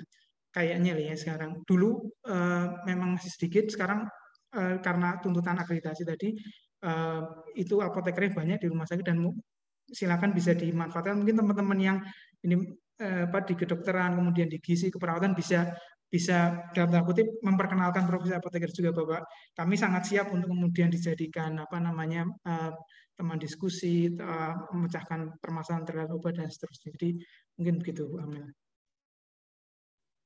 Ya, terima kasih Pak, banyak Pak Tunggul. Nah, ini menarik ya karena kebetulan Pak Tunggul mungkin tahu ada informasi bahwa sekarang banyak apoteker di Margono semakin meningkat jumlahnya gitu. Yang ingin saya tanyakan adalah selama ini atau mungkin ya sekarang gitu ya, itu seperti apa sih jalur komunikasi atau kerjasama antara dokter DPJP dengan farmasi terkait perawatan pasien di Bangsal misalnya. Jadi misalnya contoh saya punya teman S3 di Belanda ya, beliau dari ITB, farmasi ITB maaf. Kemudian dia menceritakan kalau di Hasan Sadikin itu di Bandung itu dia sendiri dulu sering diajak untuk namanya apa sih kalau di farmasi ya yang ke Bangsal edukasi ke pasien itu loh Pak. Jadi seperti apa?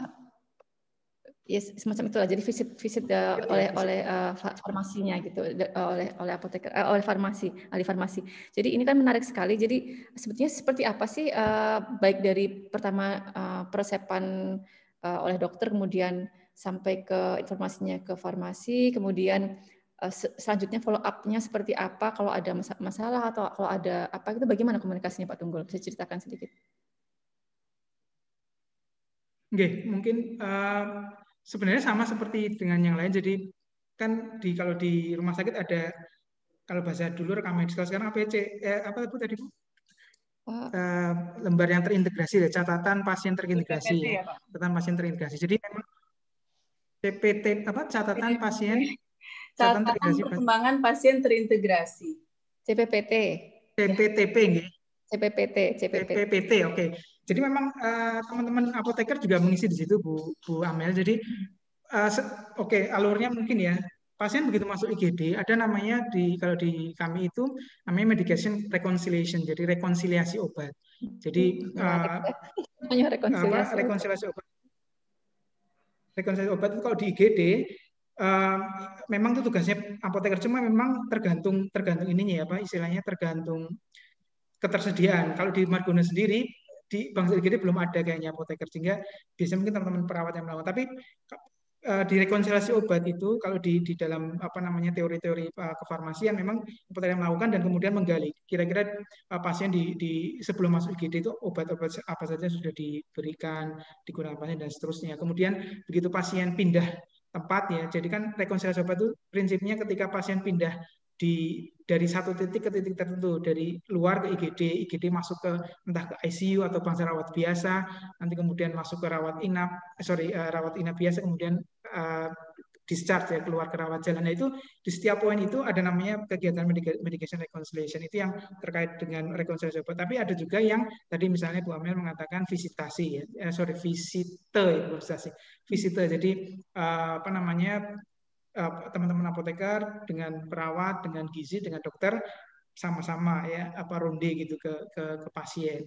Kemudian ketika pun misalnya tidak bisa dilakukan bersama, sebenarnya kan itu ya, CPPT tadi itu menjadi media ya. Jadi kalau bahasa saya sering katakan ke mahasiswa, jadi kita menulis surat cinta ke teman sejawat kita itu medianya itu. Jadi itu kan kita kayak berbalas informasi tentang pasien, apa namanya, pendapat kita tentang pasien ini, kemudian apa yang harus dilakukan dan seterusnya. Itu kan kepada yang saya hormati teman sejawat dokter, teman sejawat perawat, teman sejawat apa namanya ahli gizi, itu kan kalau saya mengatakan itu surat cinta, nanti dibalas. Oke, sejawat apoteker apa namanya misalnya tadi interaksi obat, oke, maka misalnya penggunaannya sudah atau diganti obat lain dan sebagainya. Karena memang obat itu ini saja gambarnya ini ya, misalnya kenapa kok milihnya kandesartan, kenapa bukan itu kan apa namanya ARB ya golongannya, kenapa bukan yang S inhibitor ya, kemudian kenapa gemifrosil, kenapa bukan apa namanya statin misalnya. Itu kan kajiannya banyak sekali Bu, ada namanya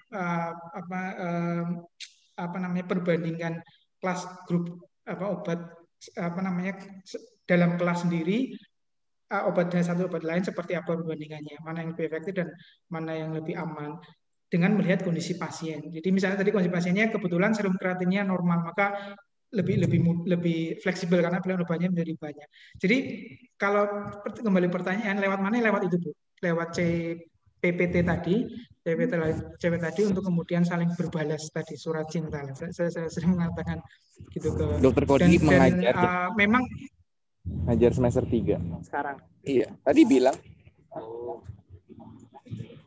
Ada Oke, jadi begitu Bu Amel. Jadi ya memang ada yang kemudian ya namanya saran, ada yang menerima, ada yang tidak, tapi memang perlu ini proses Bu. Jadi memang kalau yang di Margono yang paling senior Pak Budi Raharjo namanya.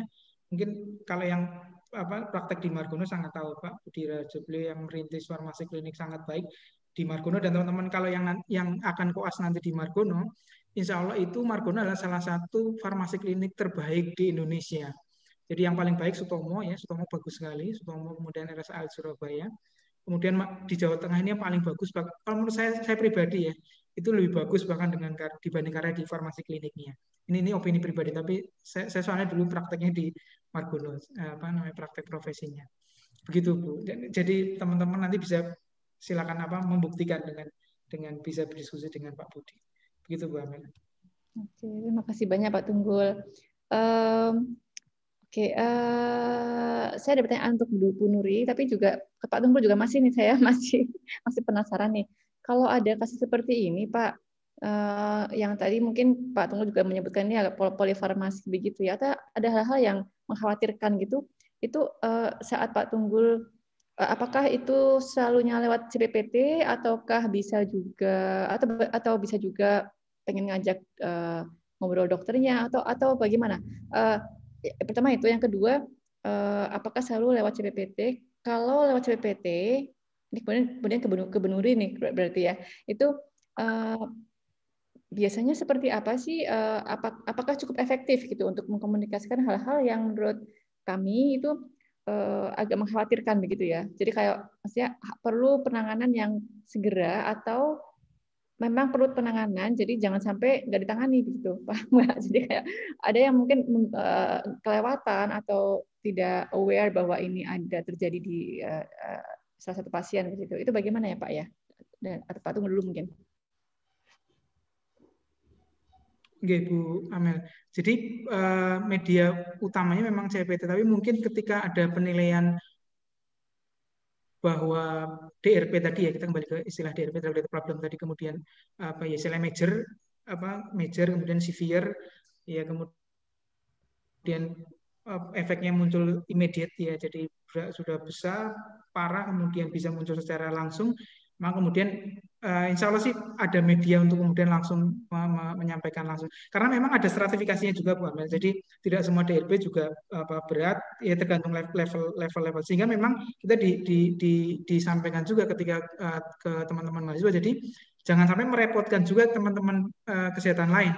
Kita kan kalau nyari DRP itu mudah karena interaksi obatnya banyak, pasti ada interaksi. Tapi kami selalu sampaikan ke mahasiswa bahwa carilah drug-related problem yang signifikan, yang artinya pasien kemudian akan mendapatkan dampak yang parah, sehingga apa? Sehingga waktu diskusi kan kita memang ini ya Bu, waktunya terbatas, pasiennya juga banyak, kan kita nggak mungkin, sehingga memang ada namanya prioritas ya. Jadi kita akan memprioritaskan pasien-pasien yang kemudian misalnya ini termasuk prioritas mestinya karena dia banyak sekali ininya mendapatkan obat. Saya hitung tadi sampai 15 sebenarnya. Jadi ini salah satu kalau dalam konteks penilaian asesmen asuhan farmasian, ini adalah salah satu contoh kasus yang kemudian menjadi prioritas untuk pasien, untuk apoteker untuk melakukan asesmen.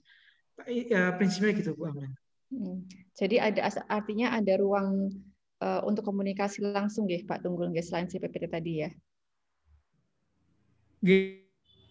Ya ada Bu. Kalau yang di tempat lain itu misalnya pakai komputer Bu, misalnya pakai komputer juga bisa. Ya kalau yang sudah mungkin nanti teman-teman yang nanti akan praktik di rumah sakit besar itu pakai sistem IT gitu ya. Ketika dokter meresepkan sesuatu gitu, maka ada beberapa rumah sakit yang approval-nya misalnya antibiotik ya Bu, antibiotik misalnya di Sutomo. Itu harus diklik oleh apoteker untuk mengapprove bahwa resep itu di ACC oleh apoteker. Misalnya seperti itu. Di Sutomo sudah ada seperti itu. Jadi karena mereka antibiotik Bu ya, antibiotik stewardship gitu yang mencegah resistensi antibiotik dan sebagainya kan jalan sekali itu di rumah sakit Sutomo. Jadi di situ memang sudah ada semacam tim gitu. Ketika ada peresepan antibiotik tertentu, maka di situ harus ada ACC dari apoteker. Jadi memang salah satunya itu. Jadi selain CPPT bisa pakai sistem juga. Atau obat-obat tertentu yang memang high alert Bu. High alert itu yang memang kita bisa namanya istilahnya indeks terapinya sempit sekali, misalnya digoxin ya misalnya, atau obat-obat yang efek sampingnya bahaya sekali. Itu kita biasanya nempelin itu Bu ke rekam medik, di rekam medik itu ditempelin stiker high alert gitu. Maksudnya biar hati-hati baik dokternya maupun perawatnya ketika menyuntikkan dan sebagainya. Misalnya dosisnya harus pas sekali, waktu pemberiannya harus pas sekali, itu ditempelin ya high alert drug misalnya seperti itu. Jadi ada beberapa cara untuk kemudian saling komunikasi dengan tenaga kesehatan yang lain. Oke, baik. Terima kasih Pak Tunggul. Bu Nuri, sebentar saja sekilas, sedikit saja. Sebetulnya selama ini bagaimana Bu komunikasi dengan CPPT itu, melalui CPPT itu, surat cinta tadi itu apakah berbalas cinta, apakah berbalas atau efektif tidak gitu dengan CPPT selama ini? Sebetulnya tadi salah satu Cinta bertepuk sebelah tangan ya, Bu. Iya, jangan-jangan loh ya.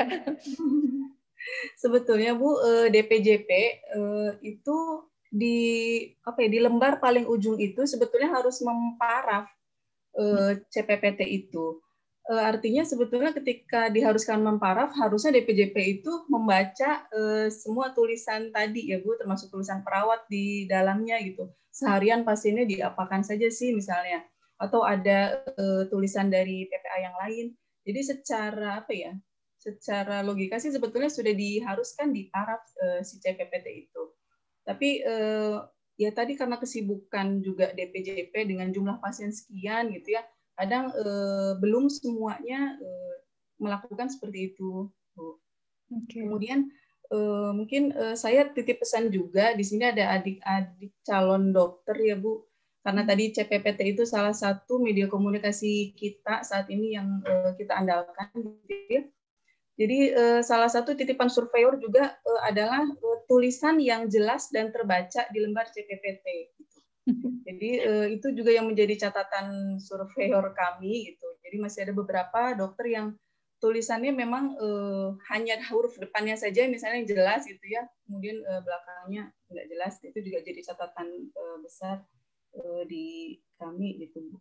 Kemudian untuk tadi sih sebetulnya untuk pencegahan polifarmasi, ketika pasien dikonsulkan dengan ke dokter yang lain, perawat itu kan sebetulnya mendampingi ya. Ketika mendampingi itu seharusnya sih perawat ini berperan sebagai advokat pasien gitu. Artinya disampaikan bahwa oleh misalnya dokter penanggung jawab utama itu tadi sudah diberikan loh ini obatnya. Gitu. Jadi diceritakan juga kondisi pasiennya seperti ini sehingga nanti dokter yang dikonsulkan tadi bisa memberikan mungkin obat lain yang tidak overlap seperti itu. Mungkin itu, Bu. Ya, terima kasih Bu Nuri.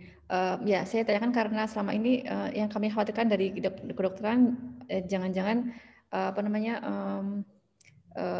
teman-teman dari keperawatan merasa enggan atau mungkin enggan ya untuk berkomunikasi dengan dokter sebagai advokat tadi itu ya. Dan kami sangat paham gitu. Tapi supaya adik-adik makanya kami dari bioetik, karena kami diskusi dengan mahasiswa koas ya rutin ya, tapi selalu membujuki mereka ya. Kamu harus membantu gitu ya. Jadi kalau adik-adik yang calon dokter aja takut gitu ya untuk menyampaikan pendapatnya, bagaimana dengan bidang lain begitu yang mungkin lebih tidak enak lagi di budaya kita ya. Kalau di luar sih mungkin enggak. Tapi nanti kita akan ke situ lagi mungkin nanti ya. Karena ini ada yang menarik juga nih dari Bu Puri, masih ada nggak ya? Karena ini saya akan lanjut nih. Ini kan tentang prescribing drug. Jadi ini terapinya ini sebetulnya ada saya mau lanjut. Kami tidak ada kasus lain, tapi mungkin ini tidak penting ya kasusnya apa tidak. Tapi ini terkait gizi. Ada satu kasus di mana si dokter ini tidak suka, gitu, tidak setuju dengan diet yang diberikan. Jadi ini dari yang cerita dari calon dokter begitu ya. Jadi ada satu dokter ketika di Bangsal dia tidak setuju dengan makanan yang diberikan dari pihak gizi. Dokter tersebut mengatakan bahwa ini makanan tidak sehat. Ini satu bentuk peringatan dari saya bahwa makanan tidak sehat. Dan beliau meminta agar makanan tersebut dibuang. Dari gizi itu dibuang dan minta tolong asisten yang ada untuk memberikan makanan yang dianggapnya lebih sesuai untuk pasien. Jadi ini kejadiannya nyata di depan pasiennya gitu ya. Jadi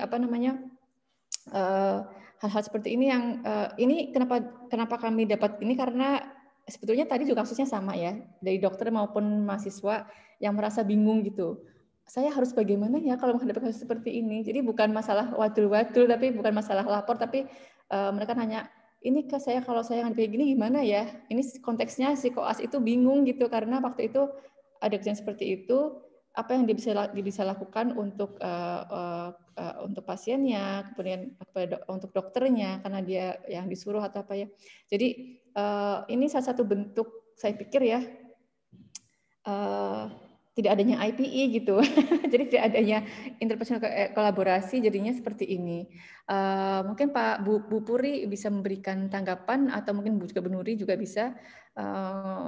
Kira-kira bagaimana nih tanggapan dari ibu-ibu sekalian nih? Monggo. Maaf. Ya. Ini apa ada masalah ya, Bu, antara dokter sama ahli gizinya? Secara personal apa ya? Tidak ada. Waktu itu konteksnya tidak ada. Jadi apa namanya, dokternya itu memang sangat jeli dengan perdietan gitu ya, perdietan. Mungkin beda persepsi saja, Bu, antara dokter dengan bagian gizi. Tapi yang kami soroti adalah bahwa bagaimana mengkomunikasikan hal ini gitu. Jadi artinya memang jelas tersebut kami melihat, wah, tidak seharusnya seperti itu dong. Kalau dokter tidak setuju ya jangan di depan pasien seperti itu ya.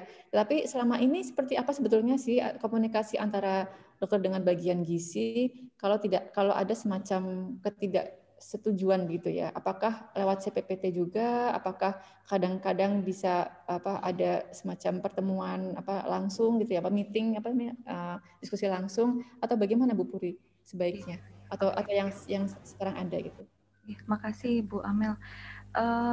Jadi sebenarnya boleh-boleh saja apabila dokter itu memberikan masukan terkait dengan diet yang dijalani pasien, karena bisa jadi ada masalah klinis baru misalnya. Misalnya awalnya nggak ada tanda klinis ini, kemudian muncul baru sehingga diet yang lama tidak cocok. Sebenarnya seharusnya ahli gizi itu bisa melakukan monitoring setiap waktu diperlukan sehingga diet itu bisa berganti-ganti, Bu. Jadi diet itu sebenarnya tidak stuck sekali ngasih diet ini, kemudian berikutnya harus itu terus. Contohnya misalnya pasien-pasien post operasi misalnya ya, Bu ya. Post operasi itu di awal memang makanan yang diberikan misalnya adalah makanan saring ya, yang teksturnya itu sangat lembut gitu. Tetapi kok ahli gizi itu bisa jadi aja nggak masuk kembali ke pasien untuk follow up kembali. Seharusnya dietnya sudah bisa naik teksturnya, misalnya jadi bubur atau ke nasi, tetapi tidak segera diganti. Itu mungkin bisa jadi dokter tersebut mengkritisi hal ini. Ini saya melihatnya mungkin kurang komunikasi juga ya. Sebenarnya dokter ini jalurnya bisa langsung menghubungi ke ahli gizi untuk si ahli gizi itu memperbaharui proses asuhan gizi terstandarnya itu supaya mengganti intervensinya. Harusnya begitu. Karena kalau minta tolong koas itu berarti kan ada pihak berikutnya yang teraniaya begitu ya Bu ya. Koasnya suruh beliin gitu kan ya Bu ya. Iya.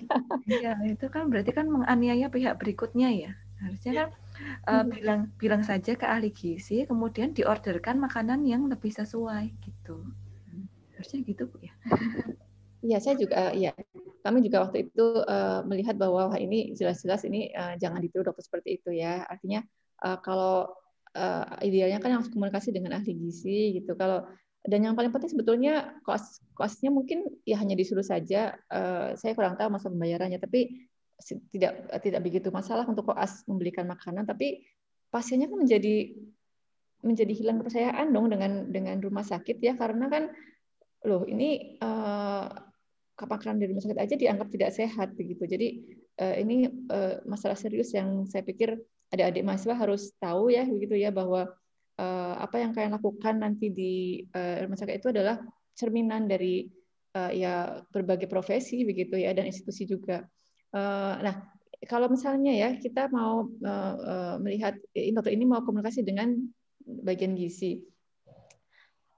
Yang saya bayangkan mungkin terus terang saja dokternya mungkin kagol atau tidak tahu caranya atau males gitu ya.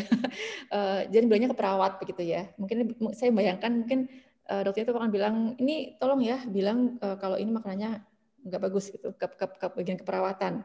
Nah ini nanti Bu Nuri nih saya pengen tanya nih, kalau seperti itu apakah pernah Bu ada kasus seperti itu di mana keperawatan menjadi, saya pikir mungkin sering ya, menjadi semacam penengah gitu, bukan penengah, apa namanya, itu tadi titipan atau jalan pelarian gitu ya, bagi dokter untuk komunikasi dengan bagian-bagian lain gitu. Jadi ini tuh bagaimana Bu Nuri? Apakah itu terjadi dan apakah itu sulit dan apa ya menjadi apa ya namanya ya, malah justru menjadi menambah masalah atau bagaimana? Silakan Bu Nuri. Baik. Terima kasih Bu Amalia.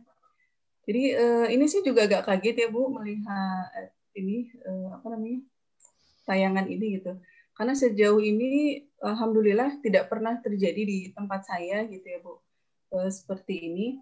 Kemudian memang kita harus berkomitmen gitu ya Bu bahwa apapun yang terjadi di belakang layar itu apa ya tidak diketahui oleh pasien.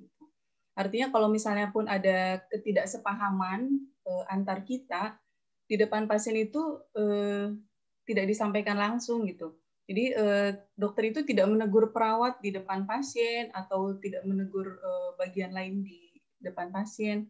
Kami pun antar perawat seperti itu. Misalnya ada perawat yang baru gitu ya, kemudian misalnya melakukan kekeliruan gitu ya, kami tidak menegur di depan pasien. Mungkin itu komitmen yang harus dibangun bersama gitu ya.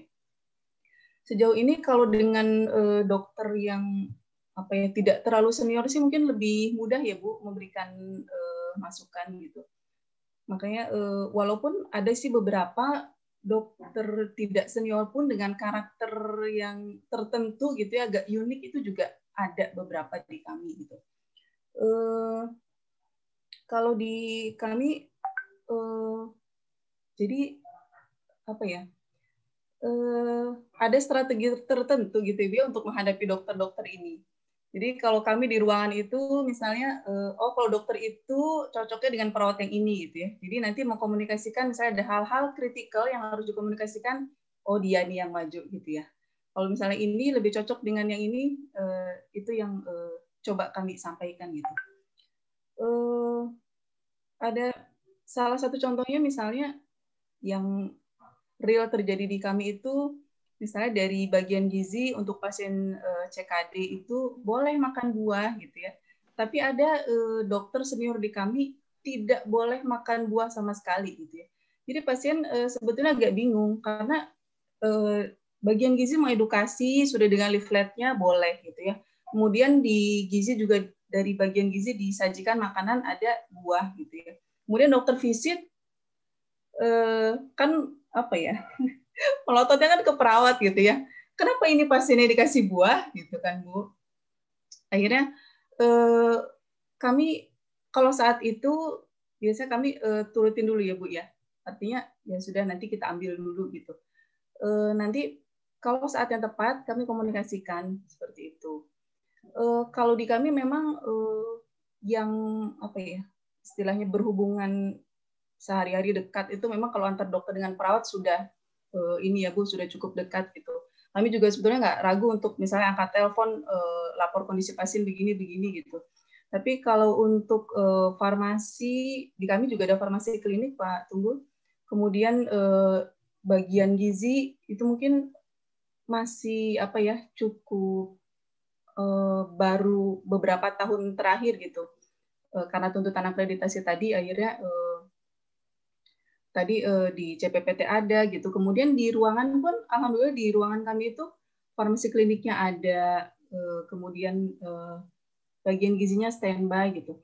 Tapi memang belum apa ya, belum secara apa ya, belum secara langsung bisa mengungkapkan gitu. Kadang memang itu beberapa diungkapkan lewat perawat gitu. Tapi ada beberapa dokter yang muda yang seperti itu kami juga support ke farmasi atau ke bagian gizinya untuk coba disampaikan langsung gitu.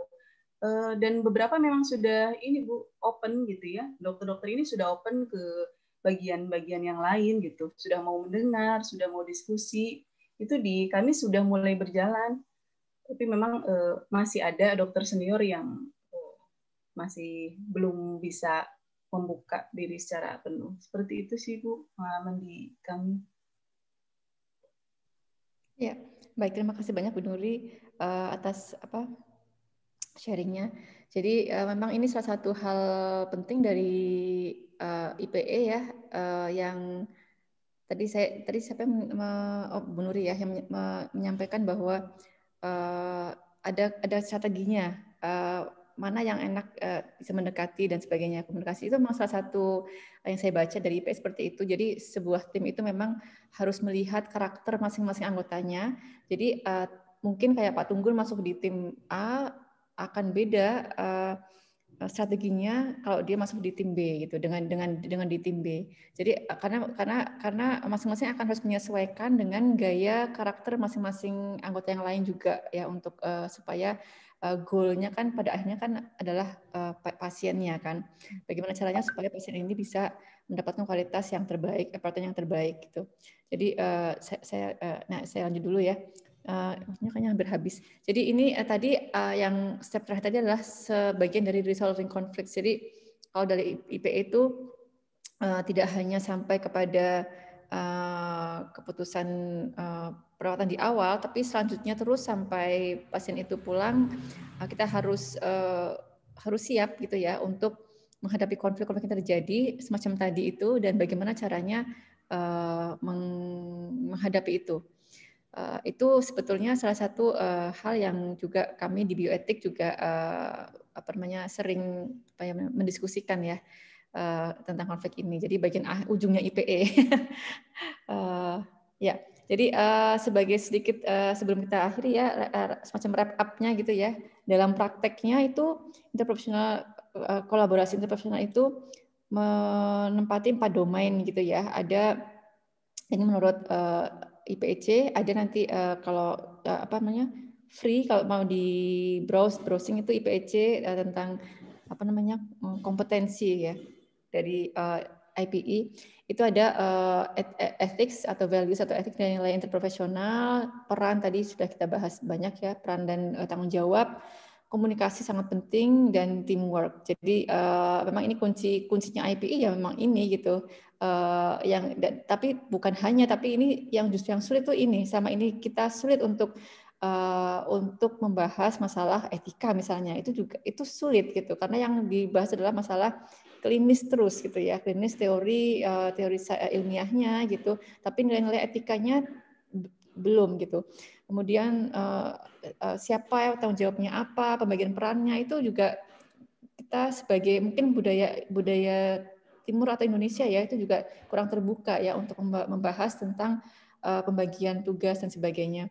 Komunikasi sudah jelas tadi, komunikasi kita memang perlu lebih terbuka ya, dan teamwork ini yang juga tadi saya bilang dalam kedokteran saja masih sulit gitu ya, apalagi dengan profesi lain, dan itu tapi harus kita mulai segera mungkin karena kalau tidak ya nanti pasien-pasiennya yang mendapatkan perawatan. Jadi ini adalah beberapa cuplikan dari literatur dari IPEC tadi itu.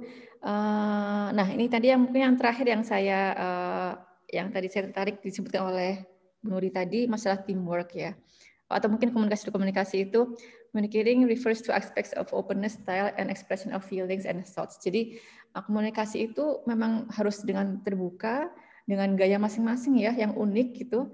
Tadi ada dokter yang senior, yang junior, yang terbuka, tertutup dan sebagainya, yang galak, yang nggak galak. Terus kemudian juga kita memang harus lebih terbuka menyampaikan perasaan dan pikiran. Jadi dok atau Pak atau Bu, kok saya merasanya begini ya, kayaknya nggak pas ini. Jadi itu dengan cara yang baik, tidak seperti tadi misalnya satu contoh yang tidak baik tadi dengan langsung menyuruh membuang kan tidak tepat ya. Kemudian teamwork ini yang terakhir adalah leaders ini ya. Jadi dalam teamwork itu leaders ini mengacu kepada leader dari masing-masing bidang.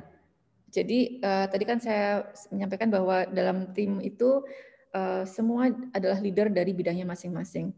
Jadi mereka berinteraksi dengan anggota yang lain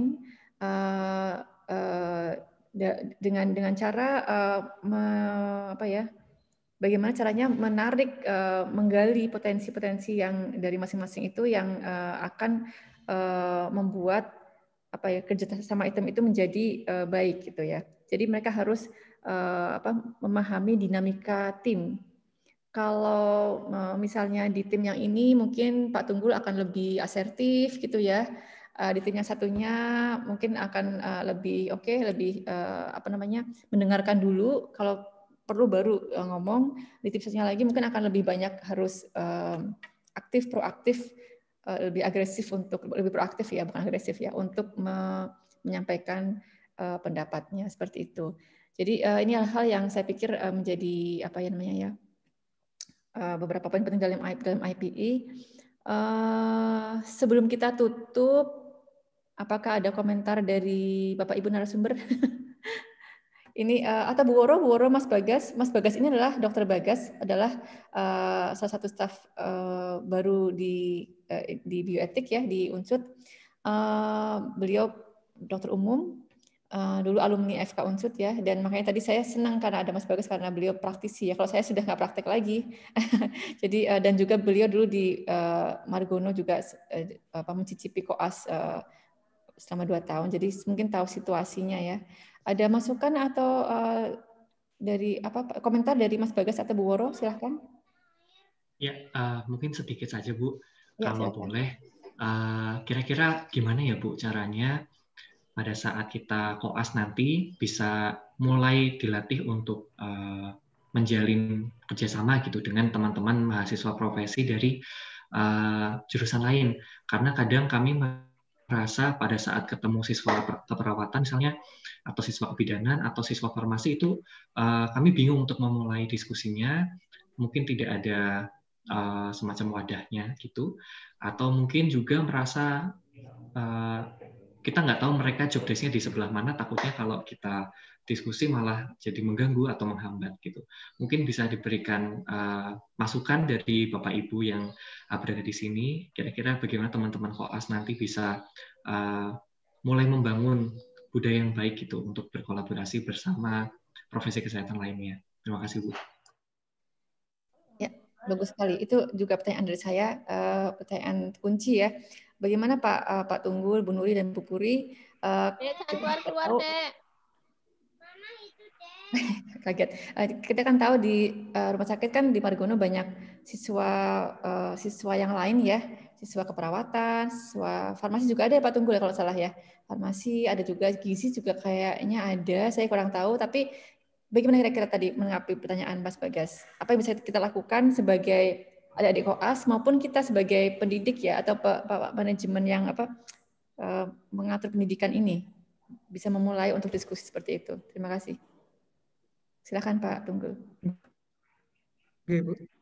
Oke, terima kasih Mas Bagas, ini luar biasa kalau bisa diwujudkan. Saya pikir sudah ada beberapa inisiasi, misalnya penyelesaian kasus. Cuma memang mungkin kita jatuh-jatuhnya ke masalah teknis ya, waktu dan sebagainya. Jadi tapi kita memang tidak boleh kalah dengan teknis ya. Kalau memang sudah niat ya memang harus bisa kita lakukan. Jadi saya sih nggak hanya di koas, mungkin mulai dari S1 mungkin kalau mau dibuat interprofessional education, kami sangat membuka diri, dan kebetulan Bu Fitis itu sekarang S3-nya sedang ngambilnya khusus PhD tentang interprofessional education. Jadi kami sangat, insya Allah sih semoga bisa terwujud. Dan mungkin satu kalimat terakhir, saya sering beberapa kalimat yang saya sampai sekarang ingat dan saya selalu sampaikan ke teman-teman mahasiswa adalah kita hidup di blue ocean, bukan red ocean ya, blue ocean. Jadi nggak berdarah-darah, tapi kita harusnya saling membantu dan seterusnya. Karena begitu antar tenaga kesehatan tidak akur, konflik dan sebagainya, yang menang kita nggak tahu siapa, tapi yang kalah jelas, ya, yang dirugikan jelas yaitu pasien. Jadi kita memang harus itu teamwork, kolaborasi dan seterusnya. Mungkin itu Bu Amal. Saya mungkin tidak bisa menjawab secara teknis, tapi sangat mendukung, dan tidak hanya di profesi.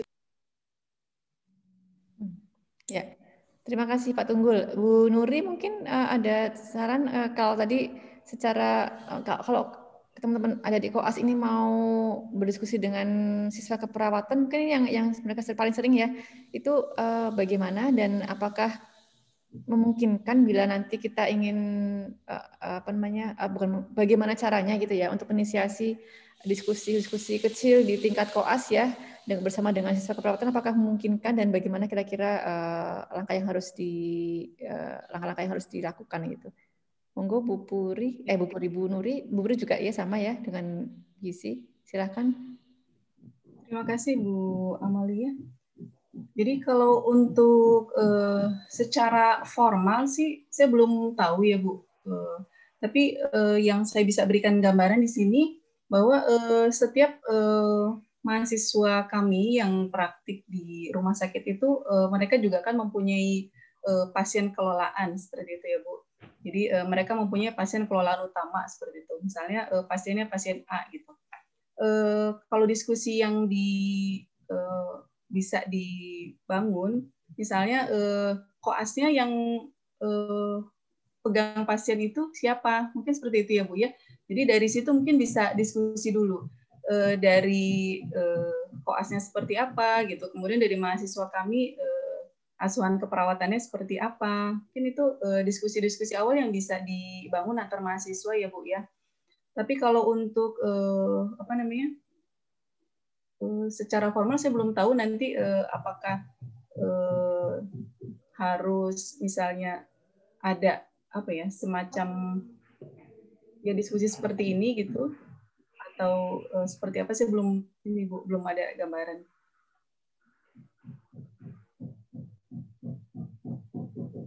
Masih di mute Bu Ama? Oh, ya, maaf Bu Puri, mungkin ada tanggapan.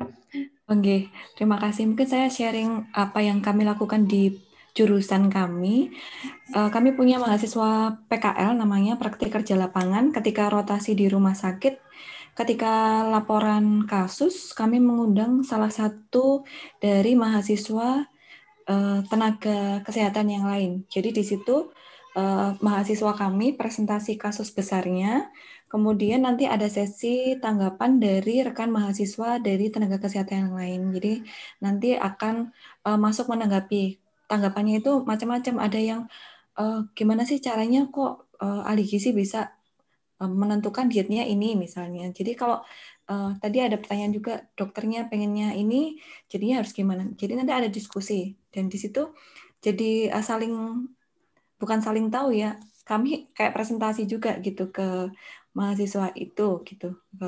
Ada yang beberapa datang itu keperawatan ada, FK ada, kemudian yang farmasi yang belum Pak Tunggul, yang belum pernah karena mungkin pembahasan tentang interaksi obat dan makanan masih sedikit terbatas.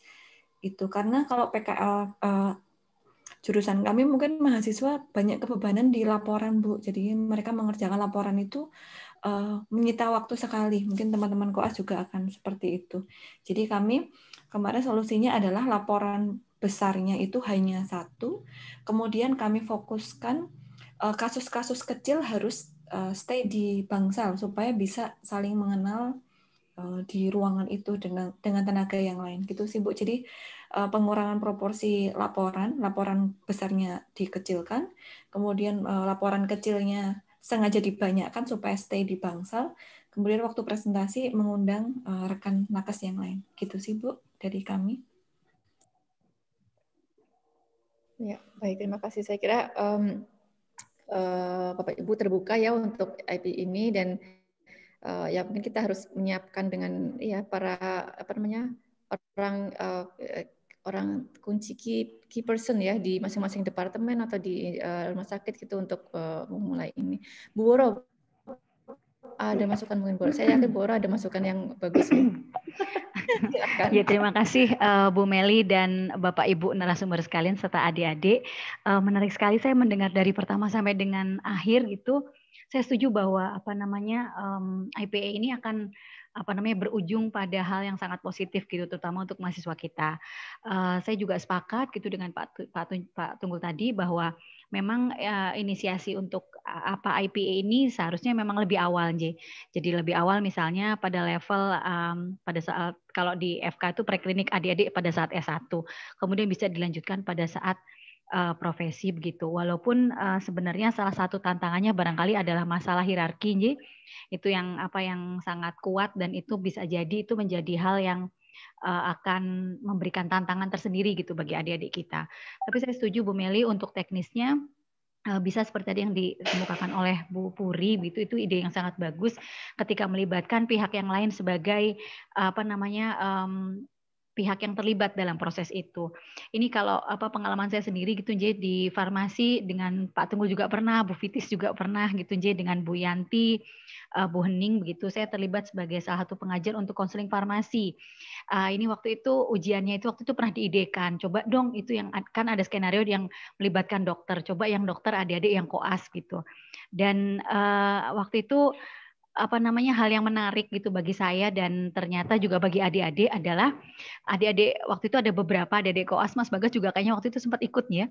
Jadi ada salah satu mahasiswa koas kami yang kemudian malah jadi bertanya gini, Bu ternyata farmasis itu, apoteker itu bisa ya ngasih konseling tentang obat gitu. Selama ini nggak ngerti, soalnya kami juga suka gimana ya kalau bingung gitu, kalau tentang masalah interaksi obat dan lain-lain tuh tanya ke siapa gitu. Ternyata bisa ya gitu. Waktu itu saya semangati akhirnya, ya udah gitu, kamu kalau nanti di Margono gitu ya ketemu sama mahasiswa farmasi, colek aja. Kamu ngerti kan soal obat gitu. Kalau ini seperti apa gitu. Nah, barangkali kita juga bisa melakukan hal yang sama gitu, Nji. Mungkin kalau dikumpulkan dalam satu wadah gitu kan, karena kurikulumnya juga harus di-match-kan, Nji. Itu kalau dikumpulkan satu waktu itu nggak bisa gitu, misalnya kita bisa parsial, misalnya mengundang adik-adik dari keperawatan untuk FK, nanti dari keperawatan juga mungkin bisa mengundang adik-adik dari yang FK gitu Nji, dan yang lain-lain gitu Nji.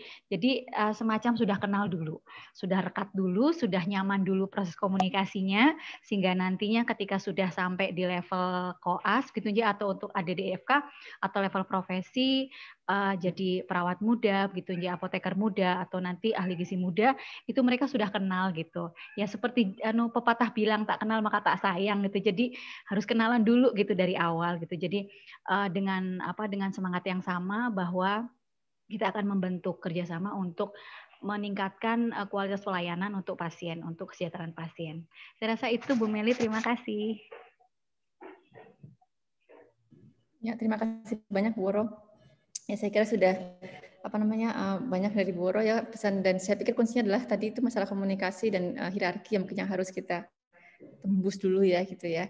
Tapi saya malah mikirnya tidak asalnya kita mencoba untuk sedikit-sedikit di semua level, bukan semua, masing-masing level S1 maupun klinis sekarang koas pelan-pelan seperti yang dilakukan bioetik ya Bu Woro ya. Jadi misalnya departemen tertentu bisa kita ada salah satu dulu sebagai mencoba gitu ya. Satu aja diskusi kasus yang melibatkan koas, siswa keperawatan, siswa farmasi atau gizi gitu ya. Dalam duduk bareng begitu mungkin akan ya akan mungkin bagus juga untuk kita kenalkan di situ gitu ya, karena kan dari S1 mungkin lebih susah kalau S1 karena beda sistemnya ya. Kalau di sana kan misalnya sebenarnya sudah kumpul, tinggal nyolek-nyolek yang bos-bosnya nih, boleh nggak nih minta beberapa siswa gitu untuk duduk bareng gitu. Tapi ya nanti kita itu PR untuk pimpinan lebih lanjut ya. Baik, terima kasih, sudah waktunya sudah 2 jam loh ngobrol. Baik, terima kasih banyak untuk semua narasumber kita, Pak Tunggul, Bu Puri, dan Bu Nuri, dan adik-adik, Bu Woro juga dan Mas Bagas yang sudah memberikan masukan dan mendampingi sampai 2 jam ini. Semoga ada Bu Meli. Ya, maaf. Suara saya terdengar, Bu? Oh, ini Bu Arini ya? Oh, Bu Arini ada. Oh, maaf Bu Arini. Ya, Bu Arini adalah dia adalah PIC blok ini. Monggo silakan Bu Arini, ada masukan pesan. Ya, pertama matur nuwun dulu Bu Meli, ya Allah sudah handle acara ini. Persiapannya didadak ya Bu, ditodong. Nggak apa, saya dibantu oleh banyak orang kok, Bu Catherine, Bu Kiko, dan teman-teman bioetik. Matur nuwun juga dari narasumber dari Fikes, dari gizi, kemudian ada dari farmasi, dari keperawatan juga. Ya, ini atas nama dari PIC ya, PIC 1 Dr. Kodri mungkin tidak bisa bergabung. Kemudian saya mewakili dari PIC 2 Blok 7.4. Jadi ini memang kalau kita katakan baru, mungkin baru nggih Bu Meli nggih. Jadi memang inisiatif dari kebetulan PIC nggih, karena memang harusnya Komuda ini kan banyak luring di rumah sakit ya, tapi terkait dengan pandemi jadi tidak bisa luring. Jadi kita gimana caranya ya adik-adik ini nanti tahu bahwa saat di rumah sakit atau saat koas nanti ketemu perawat, ketemu apoteker, ketemu gizi gitu.